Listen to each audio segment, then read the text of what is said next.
چلیے. یا بنی آدم، اے بنی آدم، اے اولاد آدم، تمام انسانوں کو خطاب ہے. قد انزلنا علیکم لباسا، تحقیق نازل کیا ہم نے تم پر لباس. نازل کرنے کا معنی ہوتا ہے اوپر سے نیچے اتارنا. لباس اتارا گیا، اس کا کیا معنی ہے؟ ایک معنی تو یہ ہو سکتا ہے کہ لباس کا پہننا اللہ کا حکم ہے، یعنی لباس اللہ نے بنایا اور اس کے پہننے کا حکم اوپر سے اتارا، یعنی وحی کے ذریعے.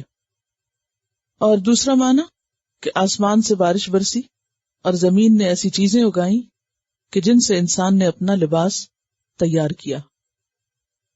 قد انزلنا علیکم لباسا، ہم نے اتارا تم پر لباس.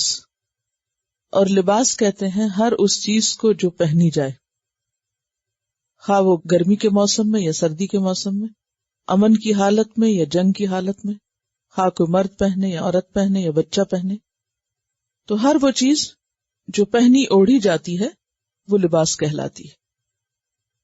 تو ہم نے تم پر لباس اتارا، یعنی لباس پہننے کا حکم ہم نے دیا اور اس کی ضرورت تمہاری فطرت میں رکھ دی. یواری، جو چھپاتا ہے. یواری موارات سے ہے، واو رے یہ اس کا روٹ ہے. یواری جو چھپاتا ہے، سوآتکم تمہاری شرمگاہیں، تمہارے جسم کے قابل شرم حصے ڈھانپتا ہے. تو گویا لباس پہننے کا خاص طور پر مقصد کیا ہے کہ انسان کے جسم کے وہ حصے جو دکھانے معیوب ہیں ان کو چھپایا جائے. وریشہ، اور حفاظت کا ذریعہ بھی ہے یا زینت کا ذریعہ بھی ہے. ریشن، ریشت ان کی جمع ہے. ریش کہتے ہیں پرندے کے پر کو، اور بطور استعارہ یہ لباس کے لیے استعمال ہوا، زیب و زینت کے لیے، کیونکہ پرندے کا پر پرندے کے لیے خوبصورتی کا باعث. اگر پرندوں سے پر اتار دیے جائیں، اور کبھی آپ نے ایسی مرغی دیکھی ہوگی کہ جس کے پر اتارے ہوں، اترے ہوئے پروں کے ساتھ اور پروں کی موجودگی میں مرغی کی شکل میں کتنا فرق ہو جاتا ہے، بہت فرق پڑ جاتا ہے. تو پرندے کا پر پرندے کے لیے زیب و زینت کا سبب ہے، خوبصورتی کا سبب ہے.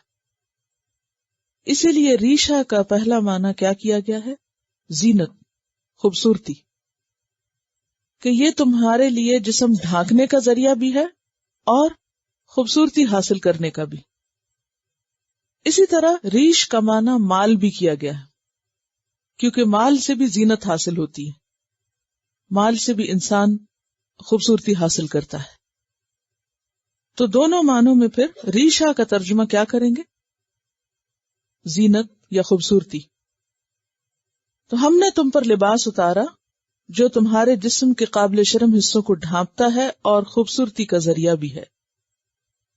اور ایک حدیث میں بھی ریش کا لفظ استعمال ہوا ہے اسی معنی میں.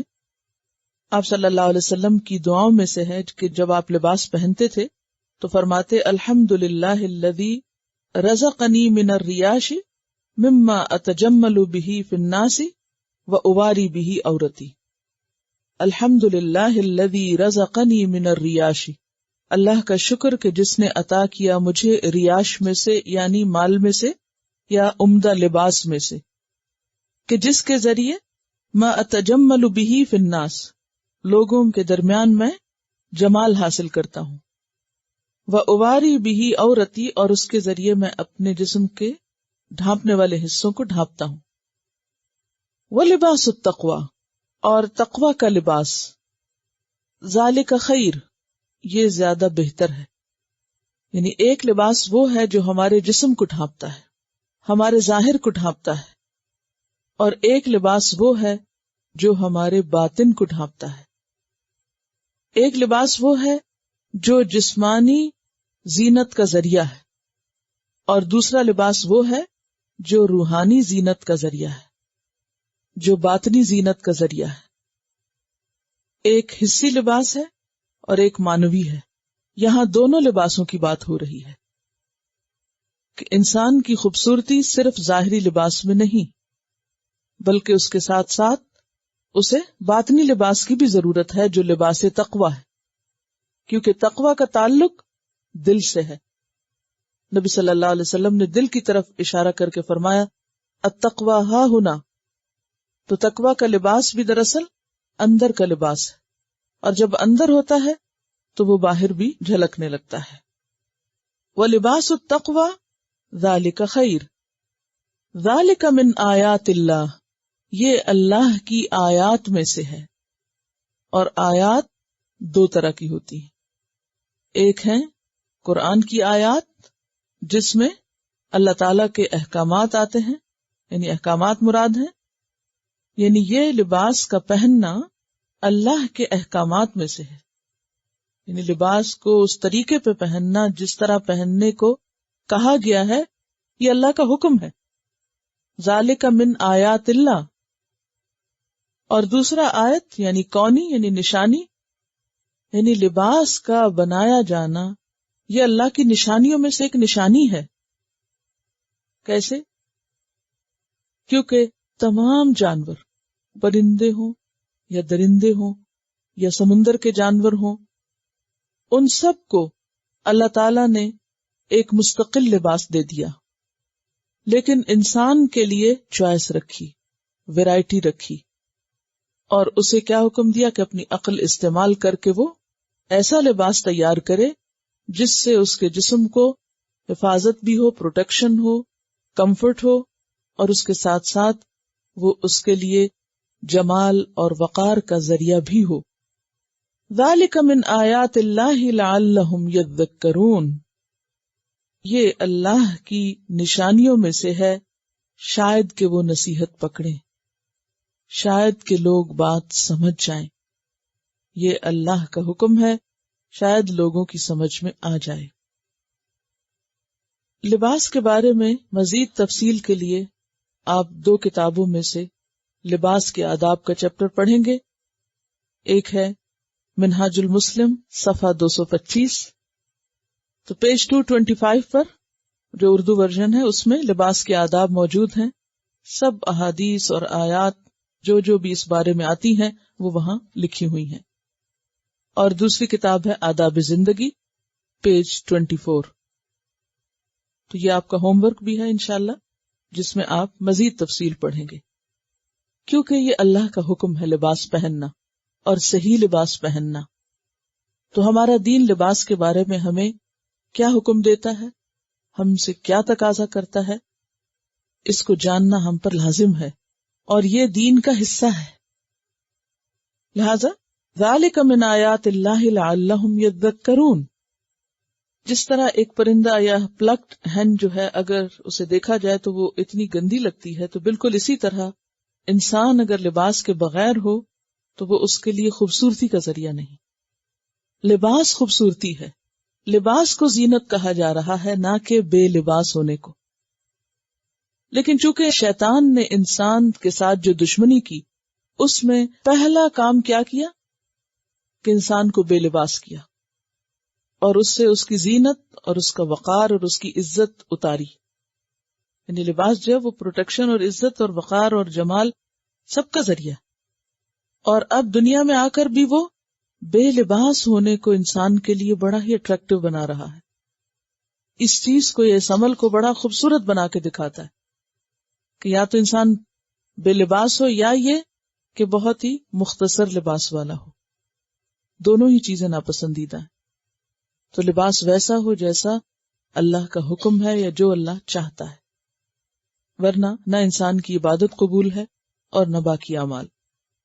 اور اس میں آپ دیکھیے کہ ہر انسان کو ہر وقت لباس کی ضرورت ہوتی، گرمی سردی سے بچاؤ کا ذریعہ بھی ہے لباس، ہمیشہ انسان کو لباس چاہیے ہوتا ہے۔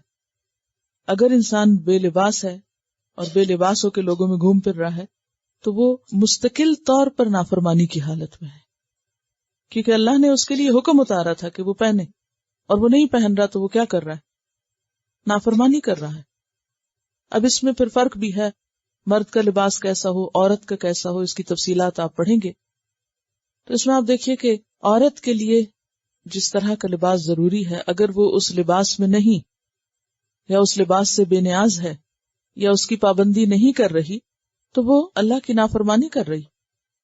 اور اسی طرح مرد بھی، یعنی یہ صرف عورتوں کے لیے حکم نہیں، مردوں کے لیے بھی حکم ہے. اور یہ فطرت میں سارے جانور بالباس ہیں، جو بھی اللہ نے ان کے لیے رکھا، چاہے وہ فیدرز ہیں، چاہے وہ بال ہیں یا کھال ہے، یا اس کے اوپر جیسے فش وغیرہ کا اپنا ایک خاص لباس ہے.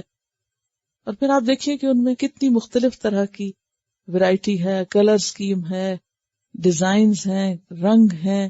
تو انسان کو خوبصورت لباس پہننے سے منع نہیں کیا گیا. آپ بھی اپنے لباس میں طرح طرح کی خوبصورتی پیدا کر سکتے ہیں، لیکن بنیادی جو شرائط ہیں ان کا پورا ہونا لازم ہے، جس میں سب سے پہلی شرط یہ ہے کہ وہ جسم کو ڈھانپنے والا ہو، ساتر ہو. اور اس بات سے کیا سمجھ میں آئی آپ کو کہ لباس التقوی ذالک خیر، یعنی اگر کوئی انسان بظاہر اپنے اوپر کوئی لبادہ اوڑھ بھی لیتا ہے اور مخصوص قسم کا مذہبی ڈریس پہن بھی لیتا ہے، کیونکہ بعض لوگ اپنی دینداری کو ظاہر کرنے کے لیے اندر کو نہیں بدلتے، اخلاق نہیں بدلتے، صرف لباس بدل لیتے ہیں اور زیادہ دین کی بدنامی کا باعث بنتے ہیں. نہ ان کی سوچ میں کوئی فرق آتا ہے، نہ ان کے اندر کوئی کسی کے لیے خیر خواہی آتی ہے، اور نہ ہی ان کے اخلاق میں کوئی چیز نمایاں ہوتی ہے. ہاں، وہ اس بات پہ بہت زور دیتے ہیں اور بہت ہی اس پہ لوگوں کو مجبور کرتے ہیں کہ جو ظاہری لباس ہے دینداری کی علامت وہ پہن لیا جائے. ٹھیک ہے، وہ اپنی جگہ ایک ریکوائرمنٹ ہے، لیکن صرف اس ریکوائرمنٹ سے بات نہیں بنے گی، کیونکہ وہ لباس التقوی ذالک خیر، جب تک کہ لباس تقوی حاصل نہ ہو. تو لباس تقوی جو ہے یہ ظاہری لباس بھی ہو سکتا ہے کہ جس میں اللہ کے حکم کی پابندی ہو، یعنی اللہ کی مرضی کے مطابق ہو. اور باطنی لباس انسان کے اندر بھی تو قباحتیں ہیں نا، جیسے باہر قباحتیں ہیں، باہر قابل شرم چیزیں ہیں، چھپانے کے لائق چیزیں ہیں، ایسے ہی انسان کے دل کے اندر کے بعض خیالات اور نفرتیں اور بدگمانیاں اور حسد اور تکبر، یہ ساری چیزیں بھی ڈھانکنے کے لائق ہیں. تو ان کو کیا ڈھانکتا ہے؟ تقوی ڈھانکتا ہے. لباس التقوی سے بعض لوگ صرف دل کا پردہ مراد لے لیتے ہیں، اور آپ دیکھیے کہ دل کا پردہ تو بہت خطرناک چیز ہے، کیونکہ اگر دل پہ پردہ آ جائے تو اس سے تو پناہ مانگنی چاہیے کہ ہماری آنکھوں پہ پردے پڑیں یا ہمارے دل پہ پردے پڑیں. یہ تو انتہائی جہالت اور گمراہی کی بات ہے. تقوی کا لباس جو ہے وہ دراصل وہ مانوی لباس ہے کہ جو انسان کی اندر کی سوچ کو بدلتا ہے، جس میں انسان کے اندر خدا کا خوف آتا ہے. سب سے پہلے تو ایمان آتا ہے.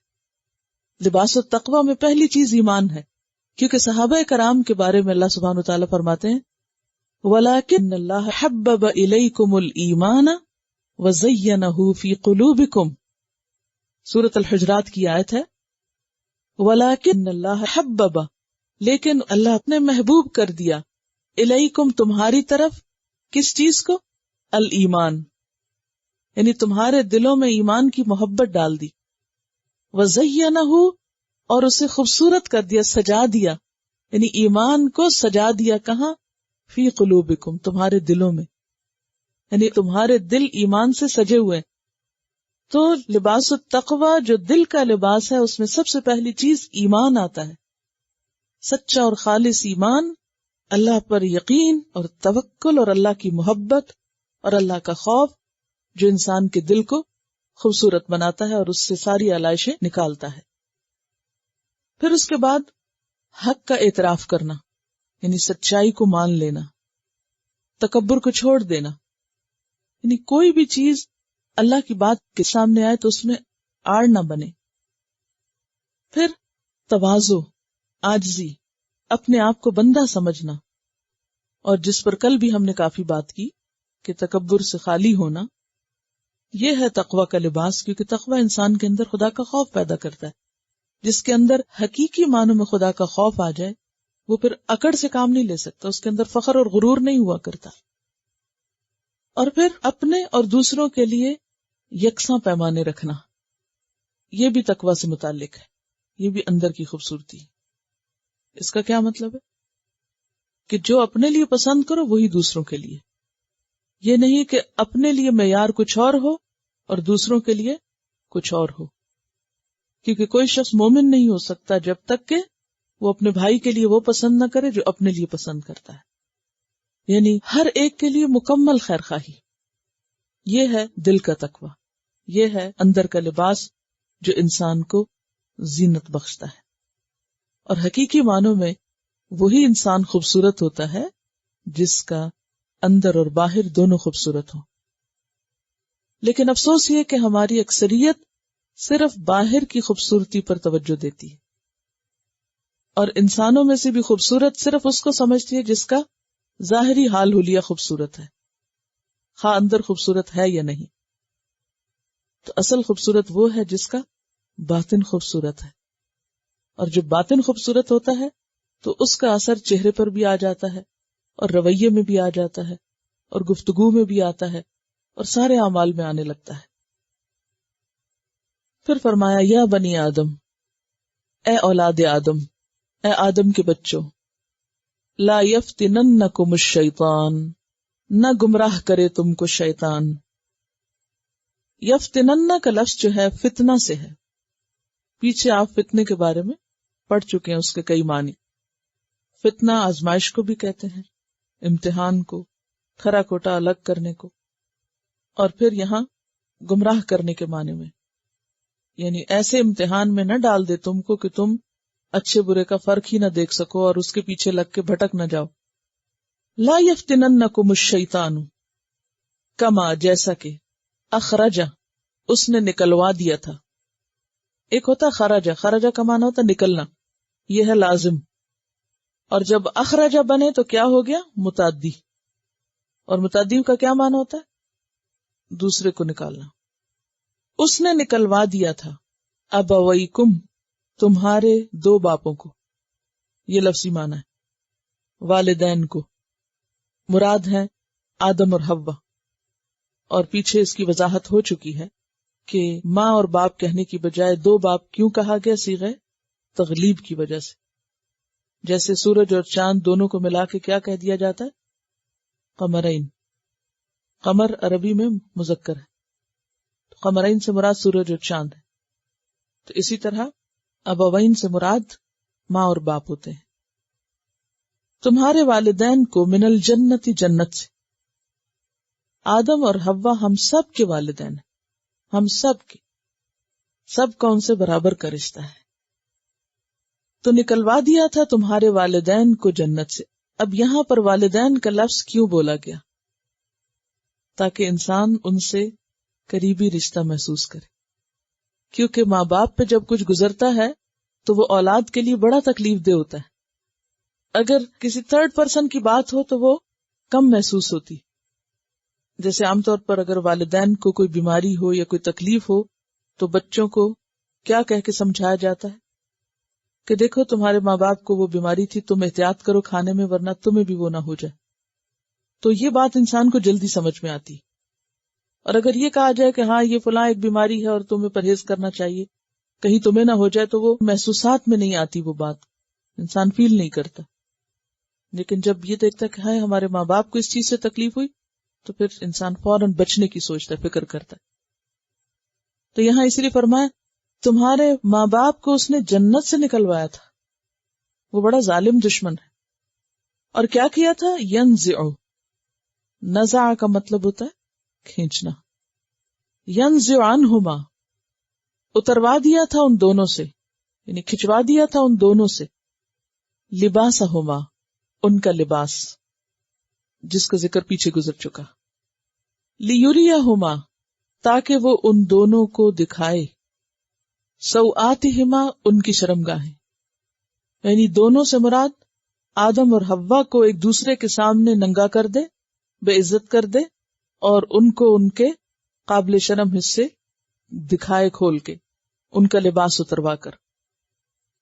یہاں بھی آپ دیکھیے کہ صرف ماں باپ کو جنت سے نکلوانے کی بات نہیں کی گئی، بلکہ ساتھ ہی کیا کہا گیا؟ اس نے ان کا لباس بھی اتروایا تھا. اب تھوڑی دیر کے لیے آپ سوچئے، آدم حوا کو بھول کے صرف اپنے فرسٹ فادر اور مدر کو سوچئے، اپنے ماں اور باپ کو. کہ کوئی ایسا شخص جس نے کبھی آپ کے ماں باپ کے ساتھ کوئی زیادتی کی ہو، اس کے بارے میں آپ کے جذبات کیا ہوں گے؟ اور ایسی زیادتی کہ ان کا لباس اتروا دیا. پورا لباس تو دور کی بات، اگر کوئی کسی کا دوپٹہ بھی کھینچ لینا تو کتنا انسلٹ فیل کرتا ہے انسان. تو یہاں تو شاہی لباس اترا ہے، جنت کا لباس اترا ہے، کوئی معمولی لباس نہیں تھا وہ. یعنی جنت سے زیادہ قیمتی لباس کس کا ہوگا؟ تو شیطان ایسا دشمن ہے جس نے تمہارے ماں باپ کا لباس اتروا دیا تھا، ان کو اللہ کی ناراضگی کا مستحق بنایا.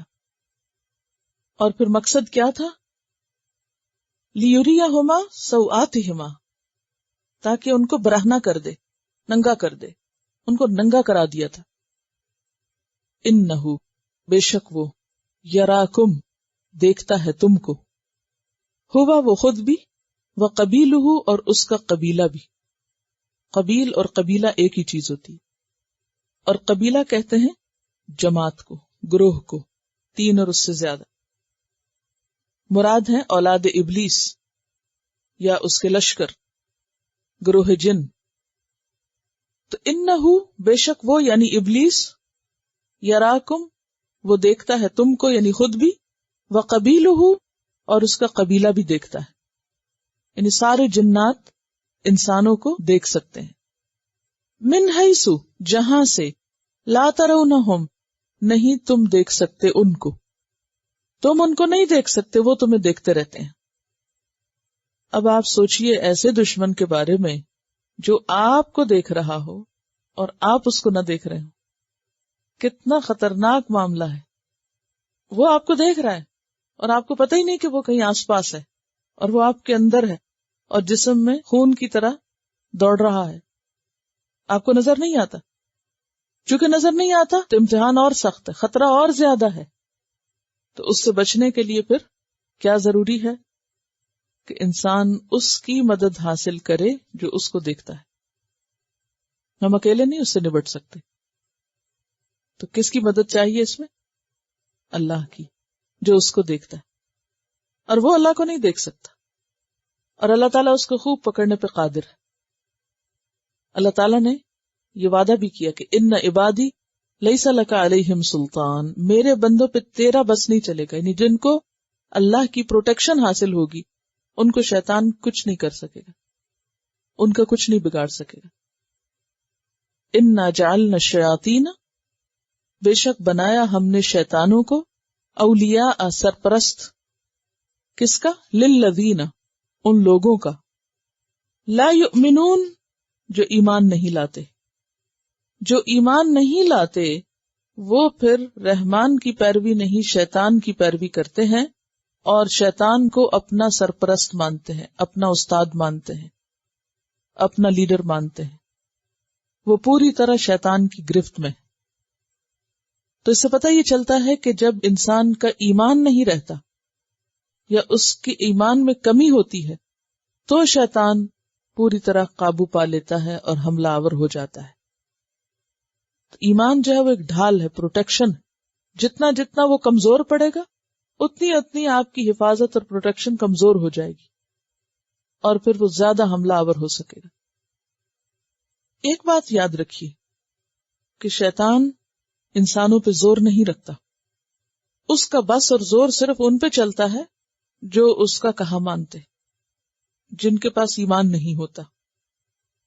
سورۃ ابراہیم آیت 22 میں آتا ہے کہ قیامت کے دن شیطان انسان سے کہے گا وَمَا كَانَ لِيَ عَلَيْكُمْ مِنْ سُلْطَانٍ، اور نہ تھی میرے پاس تمہارے مقابلے میں کوئی قوت، الا، مگر صرف اتنی بات، ان دعوتکم، میں نے تمہیں دعوت دی تھی یعنی برائی کی، فاستجبتم لی، تو تم نے میری بات مان لی، میری دعوت قبول کر لی. یعنی وہ اٹریکشنز پیدا کرتا ہے بری چیزوں میں، اور انسان بے سوچے سمجھے ان چیزوں کی طرف مائل ہو جاتا ہے اور پھر وہ پھندے میں پھانس لیتا ہے. ورنہ اگر انسان اللہ کی مدد لے کر اس سے بچنے کی فکر کرے تو اللہ تعالیٰ ضرور مدد فرماتے ہیں اور اس سے بچاتے ہیں. تو اس آیت سے کیا سمجھ میں آپ کو؟ اس آیت کا خلاصہ یہ ہے، یہ سبق ہمیں یہ ملتا ہے کہ یہ دشمن ہر وقت ہماری طاق میں ہے، ہم اس سے بے خبر ہو جاتے ہیں، وہ ہم سے بے خبر نہیں ہوتا. لہٰذا ہمیں ہمیشہ چوکنا رہنے کی ضرورت ہے کہ وہ ہمارے پیچھے، اور ہمیں اس سے بچنا ہے. اور جس طرح اس نے ہمارے والدین کے ساتھ کیا تھا وہ ہمارے ساتھ بھی کر سکتا ہے. کیا کیا تھا والدین کے ساتھ؟ لباس اتروایا، جنت سے نکلوایا. اور کیسے کیا تھا اس نے یہ سب؟ یعنی اس نے حملہ کیسے کیا تھا، یعنی کس طرح اس نے بہکایا تھا. نمبر 1 وسوسہ ڈالا، نمبر 2 لاجک پیش کی، بات کی، نمبر 3 یہ جو بات تھی یہ قسم کھانے والی، یہ گھر جا کے بھی مجھے یہ بار بار خیال آتا تھا کہ شیطان اپنی آخری حد تک جھوٹی قسم کھا کے، کیونکہ انسان باقی باتوں کا اعتبار نہیں بھی کرتا، قسم کا اعتبار کر جاتا ہے چاہے وہ کسی کی جھوٹی کیوں نہ ہو. تو یہ بہت ہی خطرناک معاملہ ہے، بہت ہی نازک بات ہے. اور بہت سے لوگوں کی گمراہی کی وجہ کیا ہے کہ وہ جھوٹی باتوں میں آ جاتے ہیں، یعنی شیطان کے بہکاوے میں. اور شیطان خود تو دل میں خیال ڈالتا ہی ہے، لیکن وہ صرف ہمارے میں نہیں ڈالتا. جب ہمیں بھٹکانا چاہتا نا، وہ کسی اور پہ جا کے حملہ کرتا ہے اور اس کے دل میں خیال ڈالتا ہے جاؤ تم اس کو بھی بہکاؤ جا کے. اور اس طرح دوستوں کے ذریعے، دوسرے انسانوں کے ذریعے، اور لوگوں کے ذریعے وہ ہمارے بہکانے کا سبب بن جاتا ہے. یعنی ایک تو وہ ڈائریکٹ آتا ہے، اور دوسرے انسانوں کی شکل میں وہ اور انسانوں پہ تسلط پاتا ہے، پھر ان کو چین سے نہیں بیٹھنے دیتا اور ان کے ذریعے ہم تک بھی پہنچ جاتا ہے. پھر ہم کہتے ہیں نہیں یہ تو ہمارے بہن ہے، اور یہ تو ہمارا بھائی ہے، یہ تو ہمارا انتہائی خیر خواہ ہے، اور یہ تو ہمارے ماں باپ ہیں، اور یہ تو ہمارے دوست ہیں، اور یہ تو ہمارے بہت ہی پیارے لوگ ہیں، یہ ہمیں کبھی بھی غلط مشورہ نہیں دے سکتے. اور وہی انسان جب ہمیں قسمیں کھا کے غلط کام کہتے ہیں کہ ہم بہت خیر خواہ ہیں تو ہم اعتبار کر جاتے ہیں اور پھر یہ سمجھتے ہیں کہ بالکل ٹھیک کر رہے ہیں. اس میں کس قدر محتاط ہونے کی ضرورت ہے. کتنا ضروری ہے کہ انسان کے پاس صحیح علم ہو اور اللہ کی مدد ہو، اور انسان کسی کے بھی پھندے میں نہ آئے، خواہ اپنی اولاد ہو یا والدین ہو یا بہن بھائی ہو یا دوست ہو یا پیارے ہو یا کوئی بھی ہو.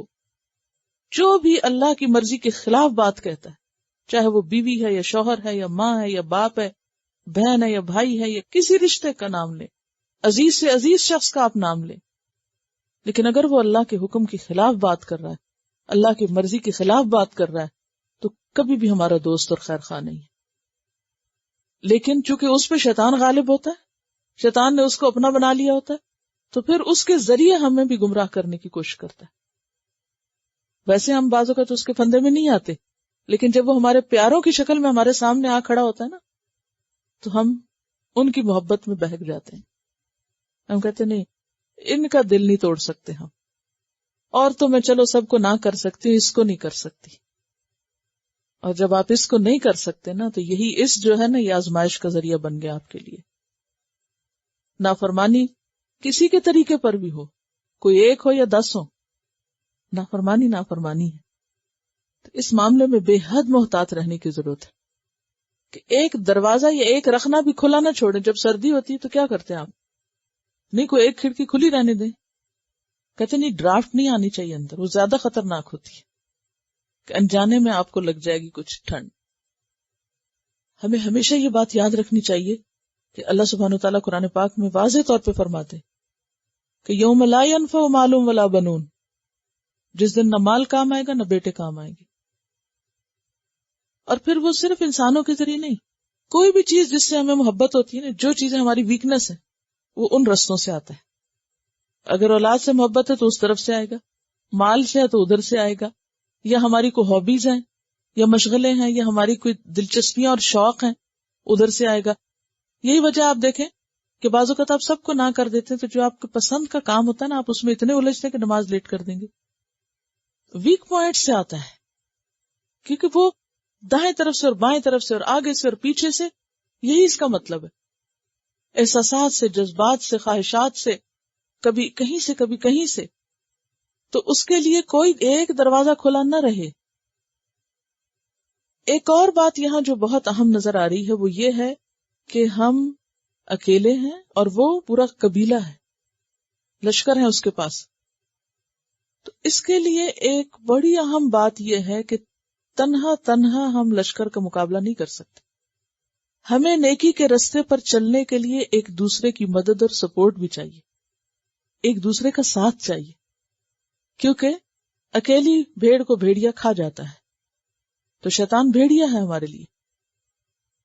اس لیے جو لوگ اچھے کام کریں ان کو باہم مل جل کر ایک دوسرے کو نیکی کے کاموں میں سپورٹ دینی چاہیے. تعاونوا علی البر والتقوی، کیونکہ اللہ تعالیٰ نے وارننگ دے دی ہے، وارن کر دیا ہے کہ لا یفتننکم الشیطان، کیونکہ وہ تو کھلا دشمن ہے ہی، لیکن وہ ایسے رستوں سے آتا ہے، ویک پوائنٹ سے، کیونکہ انسانوں میں سے بھی ایسے شیطان جو جانتے ہیں کہ لوگوں کے ویک پوائنٹ کیا ہیں اور کہاں سے انہیں بہکایا جا سکتا ہے، اور ہمدردیاں لے کے اور خیر خواہ بن کے اور مہربان کے روپ میں اس طرح ایمان لے جاتے ہیں کہ انسان کو پتہ بھی نہ چلے.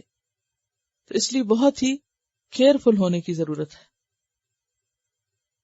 اور یہ جو پچھلی آیت ہے نا، اس میں خاص طور پر اس حکم کو یاد رکھنا ہے کہ لا یفتننکم الشیطان، جس میں ینزع عنہما لباسہما ہے، وَإِذَا فَعَلُوا فَاحِشَةً، اور جب وہ کرتے ہیں کوئی بے حیائی کا کام. فَعَلُوا فَاحِشَةً، اور فاحشہ کا لفظ بہت دفعہ گزر چکا ہے، حد سے زیادہ بری بات، کھلی برائی، وہ برائی جس کا اثر دوسروں کو جا پہنچے. ہر کبیرہ گناہ، فاحشہ میں ہر کبیرہ گناہ شامل ہو جاتا ہے. وَإِذَا فَعَلُوا فَاحِشَةً، اور جب وہ کوئی برا کام کرتے ہیں اور ان سے کہا جائے کہ کیوں کیا یا نہ کرو، قالوا، وہ کہتے ہیں، وجدنا، پایا ہم نے، علیہا، اس پر، آباءنا، اپنے باپ دادا کو، واللہ، اور اللہ نے، امرنا بہا، حکم دیا ہمیں اس کا. اللہ کے ذمہ بھی ڈال دیتے ہیں. قل، کہہ دیجئے، ان اللہ، بے شک اللہ تعالی، لا یأمر بالفحشاء، نہیں حکم دیتا فحشاء کا، کیونکہ بری بات کا حکم دینا بھی برا ہے، اور اللہ تعالیٰ سے اس بات کی توقع ہی نہیں کی جا سکتی کہ وہ ایسا کرے. اتقولون، کیا تم کہتے ہو، علی اللہ، اللہ پر، ما لا تعلمون، جو تم جانتے نہیں ہو، جس کا تمہیں علم نہیں ہے. اس کے بارے میں عبداللہ بن عباس فرماتے ہیں کہ ایام جاہلیت میں عورت برہنہ ہو کر کعبہ کا طواف کرتی، ننگے ہو کر، اور کہتی کہ کوئی ہے جو مجھے عاریتن ایک کپڑا دے تاکہ میں اس سے شرمگاہ ڈھانپ لوں. پھر کہتی آج یا تو کچھ شرمگاہ کھلی رہے گی، یعنی وہ کہتی آج یا تو کچھ حصہ کھلا رہے گا یا پوری کھلی رہے گی، بہرحال جتنی بھی کھلی رہے گی میں اسے کسی پر حلال نہ کروں گی. تو اس کے بارے میں یہ آیت اتری کہ خذوا زینتکم عند کل مسجد، ہر مسجد کے پاس لباس پہن کے جاؤ. اور جب ایسے لوگوں کو یہ کہا جاتا کہ یہ تم کیوں کرتے ہو، یعنی برہنہ طواف کیوں کرتے ہو، تو وہ کیا کہتے، ہمارے بڑے بھی تو یہی کرتے تھے اور یہ اللہ کا حکم ہے. اور کیا حکم وہ قرار دیتے تھے، کیا کہتے تھے، اللہ یہ چاہتا ہے کہ ہم ایسے لباس میں طواف نہ کریں جس میں ہم گناہ کرتے رہیں. یعنی ہمارے کپڑے ناپاک ہیں کس وجہ سے، گناہوں کی وجہ سے، ہمارے گناہوں کی وجہ سے ہمارے لباس ناپاک ہو گئے. جیسے شیطان نے ان کو کیا سجایا کہ اب یہ لباس ناپاک ہے، اس کو اتار کے طواف کرو. تو بیان ہی وہی کروایا جو پہلے کر چکا تھا، یعنی لباس اتروایا تھا. اور یہاں بھی اہل عرب کا دور جاہلیت میں لباس اتروایا. اور آپ دیکھیے کہ یہ فتنہ ہر دور میں اور ہر علاقے میں رہا ہے کہ لوگوں کے لیے کبھی مذہب کے نام پر اور کبھی فیشن کے نام پر لباس اتروایا. اور جیسا کہ آپ جانتے ہیں کہ یہ رسم فتح مکہ کے بعد اللہ کے حکم سے ختم ہوئی. 9 ہجری میں آپ صلی اللہ علیہ وسلم نے حضرت ابو بکر کو امیر حج بنا کر بھیجا، اور بعد میں مزید تاکید کے طور پر حضرت علی رضی اللہ تعالیٰ عنہ کو بھیجا. چنانچہ حج کے اجتماع میں جو عام اعلان کیا گیا اس کے 2 اہم نکات یہ تھے کہ آج کے بعد کوئی مشرک بیت اللہ میں داخل نہیں ہو سکتا، اور دوسرا یہ کہ آئندہ کوئی شخص ننگے ہو کر کعبہ کا طواف نہیں کر سکتا۔ یہ بخاری کی روایت ہے۔ تو اس سے کیا پتہ چلتا ہے کہ اس حکم کو باقاعدہ نافذ کیا گیا تھا، ورنہ یہ رسم عام تھی عربوں کے ہاں، اور عبادت کے وقت وہ برہنہ ہو جاتے اور اس کو بہت نیکی کا کام سمجھتے۔ اور ان کا یہ کہنا کہ ہمارے بڑے یہ کرتے تھے، یہ ہر دور میں ہوتا رہا ہے کہ لوگ غلط کاموں میں ذوق شوق سے بڑوں کی پیروی کرتے رہے ہیں۔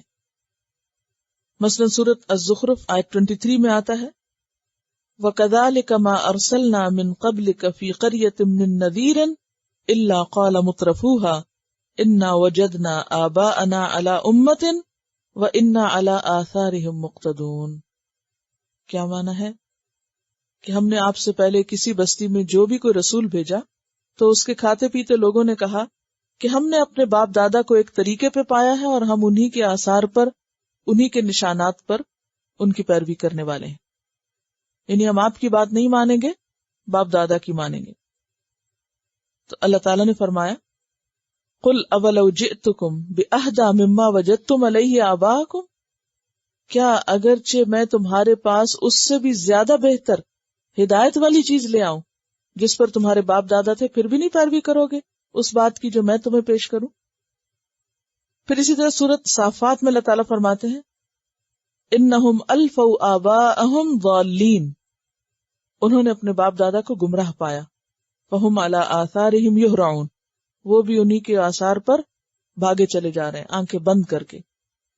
اور آباء و اجداد کے بارے میں سورۃ البقرہ میں آپ پڑھ چکے ہیں کہ اولو کان آباؤہم لا یعقلون شیئا ولا یہتدون، کہ ان کے آباء و اجداد خواہ عقل نہ رکھتے ہوں خواہ ہدایت پر نہ ہو، پھر بھی وہ انہی کی پیروی کریں گے۔ تو کسی کی بھی پیروی کرنے سے پہلے یہ دیکھنا چاہیے کہ اس کے پاس کیا علم ہے اور کس چیز کی طرف وہ بلا رہا ہے یا وہ کیا کر رہا ہے۔ پھر آپ دیکھیے کہ یہاں پر انہوں نے یہ کہا کہ اللہ نے ہمیں یہ حکم دیا، حالانکہ فحشاء کا حکم شیطان دیتا ہے، جیسے کہ سورۃ البقرہ میں آپ پڑھ چکے ہیں آیت 268 میں الشیطان یعدکم الفقر ویأمر بالفحشاء، شیطان فقر کا وعدہ کرتا ہے اور فحشاء کا حکم دیتا ہے۔ فحشاء کا حکم اللہ نے کبھی نہیں دیا، وہ شیطان حکم دیتا ہے، اس کا یہ شیطان کرواتا ہے۔ اللہ کیا حکم دیتا ہے؟ قل امر ربی بالقسط، کہہ دیجئے امرا حکم دیا، ربی میرے رب نے، کس چیز کا؟ بالقسط، انصاف کا۔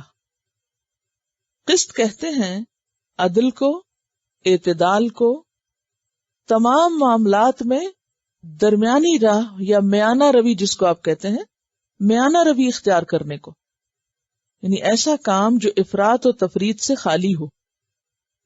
قل امر ربی بالقسط، کہہ دیجئے میرے رب نے مجھے انصاف کا حکم دیا ہے، یعنی اعتدال کا حکم دیا ہے۔ اور کس بات کا حکم دیا ہے؟ وَأَقِیمُوا وُجُوهَکُمْ، اور قائم کرو اپنے چہروں کو۔ اقیمو کا کیا معنی ہوتا ہے؟ تمام شروط کے ساتھ کسی کام کو کرنا، جیسے اقامت صلاۃ کا کیا معنی ہوتا ہے؟ نماز کو اس کی ساری شرائط اور حقوق کے ساتھ ادا کرنا۔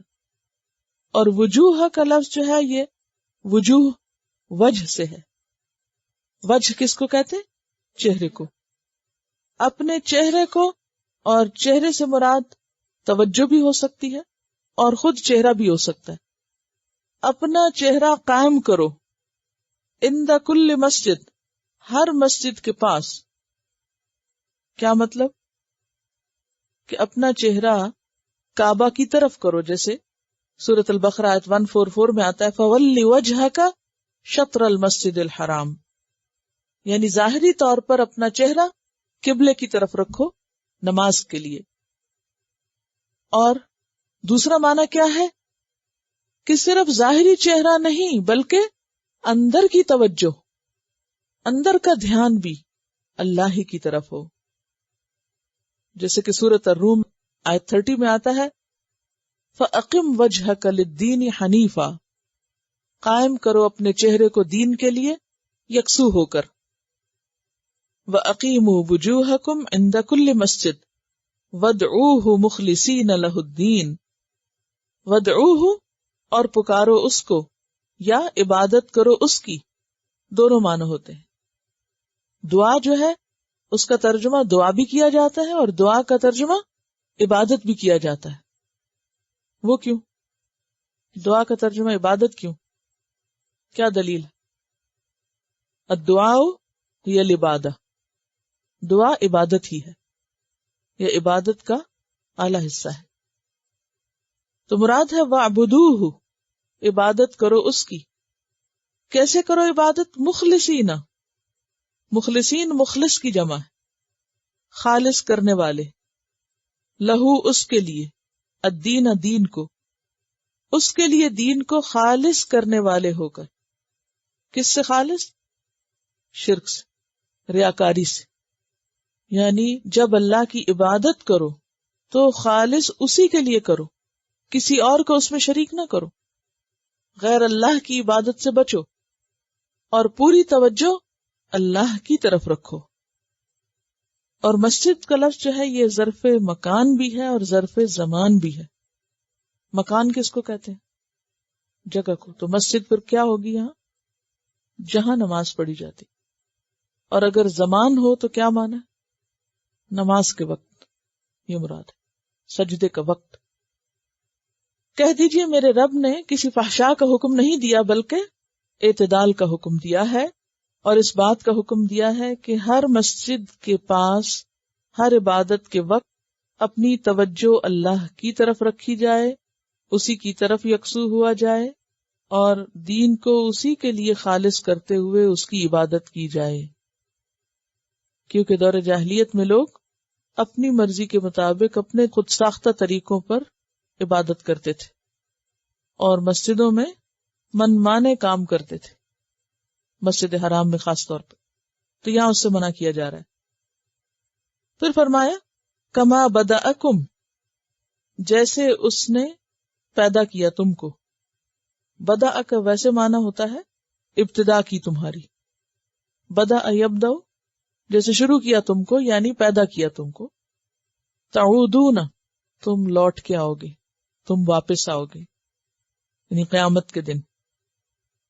جیسے تمہاری ابتدا ہوئی تھی ویسے ہی تمہاری انتہا بھی ہوگی. یا اس کا یہ معنی بھی ہو سکتا ہے کہ جس حال میں تم پیدا ہوئے تھے اسی حال میں دوبارہ پیدا ہو کے اٹھائے جاؤ گے. جس طرح پہلی دفعہ تم آئے تھے نا دنیا میں، بدا ابتدا ہوئی تھی تمہاری، ایسے ہی دوسری دفعہ بھی ہوگی. اور پہلی دفعہ انسان دنیا میں کیسے آتا ہے؟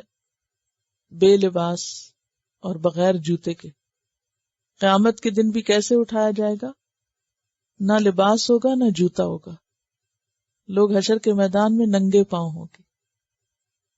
اور پھر یہ معنی بھی کیا جاتا ہے کہ جیسے تمہاری موت آئے گی ویسے ہی تم دوبارہ اٹھو گے.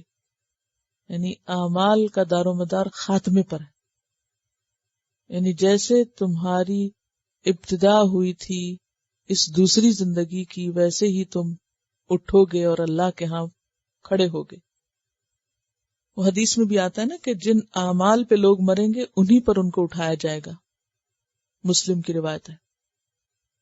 مثلا جیسے اگر کوئی حج کرتے ہوئے فوت ہو جائے تو وہ لبیک پکارتا ہوا اٹھے گا. اسی طرح شہید بھی اپنے خون کے ساتھ اٹھے گا.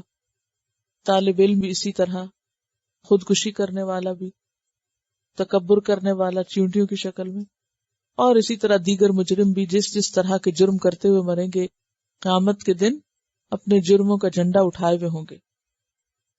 تو یہاں پر خلاصہ کیا ہے پھر آیت کا؟ کیا سمجھ میں آیا؟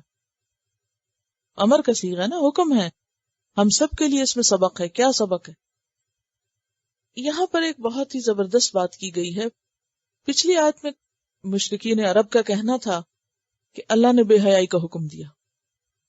اس کے جواب میں کہا گیا کہ نہیں، اللہ نے انصاف کا حکم دیا. تو اس سے کیا پتہ چلتا ہے کہ لباس کا پہننا اعتدال کا راستہ ہے، عدل اور انصاف کا راستہ ہے، جسم کو اس کا حق دینا ہے. لیکن آج کے دور میں انسانوں نے لباس کے پہننے کو کیا قرار دیا؟ یا بالباس ہونا کیا ہے؟ ایکسٹریمسٹ ہونا، ٹو مچ. یہاں کیا کہا گیا؟ امر ربی بالقسط، کیونکہ اس کے جواب میں کہا جا رہا ہے نا، اس کانٹیکسٹ میں یہ معنی بن رہا ہے. اور پھر خاص طور پر مخلص ہو کر، خالص ہو کر، پوری توجہ کے ساتھ عبادت کرنے کا حکم دیا جا رہا ہے. کیوں؟ اس لیے کہ جس قسم کی تم عبادت کرو گے نا، اسی قسم کے اعمال لے کے اٹھو گے. پیچھے بھی ہم پڑھے نا کہ جب اعمال نامے تولے جائیں گے، وَنَدَعُ الْمَوَازِينَ الْقِسْطَ لِيَوْمِ الْقِيَامَةِ، پورے انصاف کے ساتھ وہ سب رکھے جائیں گے. اگر مخلص ہو کے پورے حق دے کر اللہ کی عبادت کر رہے ہو تو پھر اسی حال میں اٹھو گے اللہ کے بندے بن کے اور اللہ کے انعام اور رحمت کے مستحق ہو کر. کما بدأکم تعودون.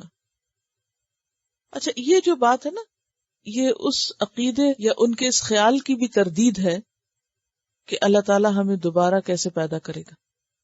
اور بہت سی خرابیوں کی بنیاد کیا تھی؟ ان کا آخرت پر ایمان نہ ہونا. تو یہاں یاد دہانی کرائی گئی کہ نہیں، تمہیں دوبارہ بھی اٹھنا ہے، جواب دہی کرنی ہوگی. اور اس کے لیے قرآن پاک کی اور آیات بھی ہمیں وضاحت سے بتاتی ہیں. سورۃ الانبیاء آیت 104 میں آتا ہے، کما بدأنا اول خلق نعیدہ وعدا علینا. جیسے ہم نے پہلی بار تخلیق کیا، ہم اس کو دوبارہ بھی کریں گے، اعادہ کریں گے، اس کا لوٹائیں گے اس کو. یہ وعدہ ہے ہم پر، ہمارے ذمہ. سورۃ الروم آیت 27 میں فرمایا، وَهُوَ الَّذِي يَبْدَأُ الْخَلْقَ ثُمَّ يُعِيدُهُ. وہ اللہ جس نے تخلیق کی ابتدا کی اور وہی اس کو پھر دوبارہ کرے گا. سورۃ یاسین 79 میں فرمایا، قُلْ يُحْيِيهَا الَّذِي أَنشَأَهَا أَوَّلَ مَرَّةٍ. کہہ دیجئے زندہ کرے گا اس کو وہی جس نے اس کو پہلی دفعہ پیدا کیا. سورۃ الحج آیت 5 میں فرمایا، یا ایھا الناس ان کنتم فی ریب من البعث فانا خلقناکم من تراب. اے لوگو، اگر تم دوبارہ اٹھنے کے بارے میں شک میں ہو تو ہم نے تم کو مٹی سے بنایا تھا. یعنی جس طرح پہلی مرتبہ مٹی سے بنائے گئے تو زمین میں مر کے جب جاؤ گے مٹی ہو جاؤ گے، تو دوسری مرتبہ بھی مٹی سے بنا لیے جاؤ گے. جیسے پہلی دفعہ بنائے گئے تھے مٹی سے، اسی طرح دوسری دفعہ پھر مٹی سے نکل آؤ گے. یہ مراد. فریقاً ہدا، ایک گروہ کو اس نے ہدایت دی. وفریقاً، اور ایک گروہ کو حق علیہم الضلالہ، ان پر چسپاں ہو گئی گمراہی، وہ نہیں ہدایت پانے والے. کیوں؟ وجہ کیا ہے؟ ان کو کیوں نہیں ہدایت ملے گی؟ جواب دیا جا رہا ہے، انہم اتخذوا الشیاطین اولیاء، کیونکہ انہوں نے شیطانوں کو اپنا دوست بنا لیا تھا، شیطانوں کو اپنا سرپرست بنایا ہوا، شیطانوں کو لیڈر مان رکھا ہے. لہذا ہدایت کہاں سے ملے؟ من دون اللہ، اللہ کو چھوڑ کر. وَيَحْسَبُونَ، اور اوپر سے سمجھتے یہ ہیں، انہم مہتدون، کہ یقیناً وہ ہدایت یافتہ ہیں، بالکل ٹھیک راستے پہ جا رہے ہیں. یہ کس قدر بدبختی کی بات ہے کہ ایک انسان پوری طرح بھٹکا ہوا ہو، بہکا ہوا ہو، اور پھر اس خوش فہمی میں بھی مبتلا ہو کہ وہ بالکل ٹھیک کر رہا ہے. جیسے کہ سورۃ الکہف میں آتا ہے، قُلْ هَلْ نُنَبِّئُكُمْ بِالْأَخْسَرِينَ أَعْمَالًا الَّذِينَ ضَلَّ سَعْيُهُمْ فِي الْحَيَاةِ الدُّنْيَا وَهُمْ يَحْسَبُونَ أَنَّهُمْ يُحْسِنُونَ صُنْعًا. کیا ہم بتائیں تم کو کہ اعمال کے اعتبار سے سب سے زیادہ خسارے میں کون لوگ ہیں؟ یہ وہ لوگ ہیں جن کی کوششیں دنیا کی زندگی میں گم ہو گئیں. ساری محنتیں صرف اس دنیا کے لیے تھی، آخرت کے لیے نہ سوچا تھا نہ کچھ کیا تھا، اور وہ یہ سمجھتے رہے کہ وہ بہت اچھے کام کر رہے ہیں، انہیں اپنے کاموں پہ بڑا ہی فخر تھا. اور آج آپ دیکھیں لوگوں کا حال کیا ہے کہ اپنی دنیاوی کامیابیوں کو وہ اپنے لیے ایک بہت بڑی اچیومنٹ کا ذریعہ سمجھتے ہیں، اور اس پہ بڑے نازاں ہیں اور متکبر ہیں اور خوش ہیں کہ ہم نے بہت کچھ کر لیا، بہت کارنامے کر لیے. تو یہ شیطان کا دھوکہ ہے جو وہ انسان کو دیتا ہے. لا یغرنکم باللہ الغرور، وہ بڑا دھوکے باز تمہیں اللہ کے بارے میں دھوکے میں مبتلا نہ کر دے. تو یہاں پر اس آیت میں بھٹکنے والے لوگوں کا حال بیان کیا گیا ہے کہ جو اندھیروں میں ہیں، بھٹک رہے ہیں، غلط راستے پہ چل رہے ہیں، لیکن اپنی ڈٹائی میں اتنے پکے ہیں کہ وہ کیا سمجھتے ہیں کہ وہ ہدایت پر ہیں اور سیدھے راستے پر ہیں۔ کیا سمجھ میں آیا؟ کیا بات دل میں آتی ہے اس آیت کو پڑھ کے؟ سب سے پہلی بات تو یہ ہے کہ اس آیت میں دو گروہوں کا ذکر ہے۔ ایک وہ گروہ ہے جو ہدایت پر ہے، دوسرا وہ ہے جو گمراہی پر۔ جیسے سورۃ تغابن آیت 2 میں آتا ہے هو الذی خلقکم فمنکم کافر ومنکم مؤمن، اس اللہ نے تم کو پیدا کیا، تم میں سے کچھ کافر ہیں اور کچھ مومن ہیں۔ یہاں کیا کہا گیا؟ ایک گروہ ہدایت پر ہے اور دوسرا گروہ گمراہی پر۔ اور جب یہ کہتے ہیں کہ دوسرا گمراہی پر اور گمراہی اس پہ چسپاں ہو گئی، چپک گئی، تو اس کے لیے پھر انسان سوچتے کہ ایسا کیوں ہوا، کیوں چپکی گمراہی ان پر، وہ کیوں نہیں ہدایت پاتے؟ کیونکہ ان کے جو علم کا سورس ہے یا ان کی جو سرپرستی ہے وہ شیطان کر رہا ہے، اور وہ اللہ کو بالکل بھولے ہوئے ہیں۔ من دون اللہ، ان کی زندگی میں اللہ کا کوئی کانسیپٹ نہیں، کوئی عمل دخل نہیں۔ ہاں، وہ یہ مانتے ہیں کہ اللہ نے بنایا اس دنیا کو، تو اب ہم موجے کرے دنیا میں جو چاہیں کریں، اب یہ دنیا ہمارے قبضے میں۔ اب دیکھیں اس شخص کے حال پر رحم آئے گا کہ جو غلط راستے پہ جا رہا ہو، گاڑی دوڑا رہا ہو اور اپنے آپ کو ڈرائیونگ کر کے بھی تھکا رہا اور پیٹرول بھی لگا رہا ہو اور منزل سے اور دور بھی جا رہا، اور یہ بھی نہیں پتا کہ جا کہاں رہا ہے، اور آگے گڑا ہو تو اور خطرناک صورتحال ہے۔ لیکن عموماً لوگ ریئلائز نہیں کرتے کہ شیطان نے ان کو کتنے اندھیرے میں رکھا ہوا ہے، اور وہ اپنی خواہشات کی وجہ سے، یعنی انسان شیطان کے پھندے میں کب آتا ہے، کیوں آتا ہے؟ کیونکہ وہ اپنی خواہشات کی پیروی کرنا چاہتا ہے، جس چیز میں اس کا دل اٹکا ہوا وہ اس کو کرنا چاہتا ہے۔ اب آپ دیکھیے نا کہ جب کسی انسان کے دل میں برائی کی محبت آ جائے، غلط کام کی اٹریکشن پیدا ہو جائے، برائی اس کے لیے خوبصورت ہو جائے، پھر اسے کون روک سکتا ہے اس سے؟ ہم بہت سے کام محض شوق کی وجہ سے کرتے ہیں، کوئی فائدہ ہو یا نہ۔ کیا کام آپ شوق سے کرتی ہیں؟ اپنے بارے میں سوچئے۔ ہر ایک کا کچھ نہ کچھ شوق ہو سکتا ہے نا۔ اچھا، جس چیز کو ہم شوق سے کرتے ہیں وہ ہم پہ کبھی بھی بھاری نہیں ہوتا، ہمیں مشکل نہیں لگتا، دل لگا کے کرتے ہیں، اور پھر اس میں مہارت بھی پیدا کرتے چلے جاتے، چاہے وہ کتنے غلط کام ہو۔ اب اس سے انسان کو نکالنا، پلٹانا اور ایک نئے راستے پہ ڈالنا اور ان ساری عادتوں کو چھوڑنا، یہ کیا آسان کام ہے؟ نہیں۔ اور پھر مشکل یہ کہ کہیں سے کوئی رہنمائی بھی نہ ہو، تو یہ ایک بہت ہی خطرناک چیز ہے جس سے انسانوں کو واسطہ ہے، لیکن انسان سمجھتے نہیں اس کو۔ لیکن ہم سب کی کچھ نہ کچھ ویکنیسز ہوتی ہے نا، اور باقی چیزوں میں ہم کنٹرول رکھتے ہیں، جہاں وہ چیز آتی ہے تو پھر ہم وہاں ایک دم بھول جاتے ہیں، ایک دم بھول جاتے ہیں۔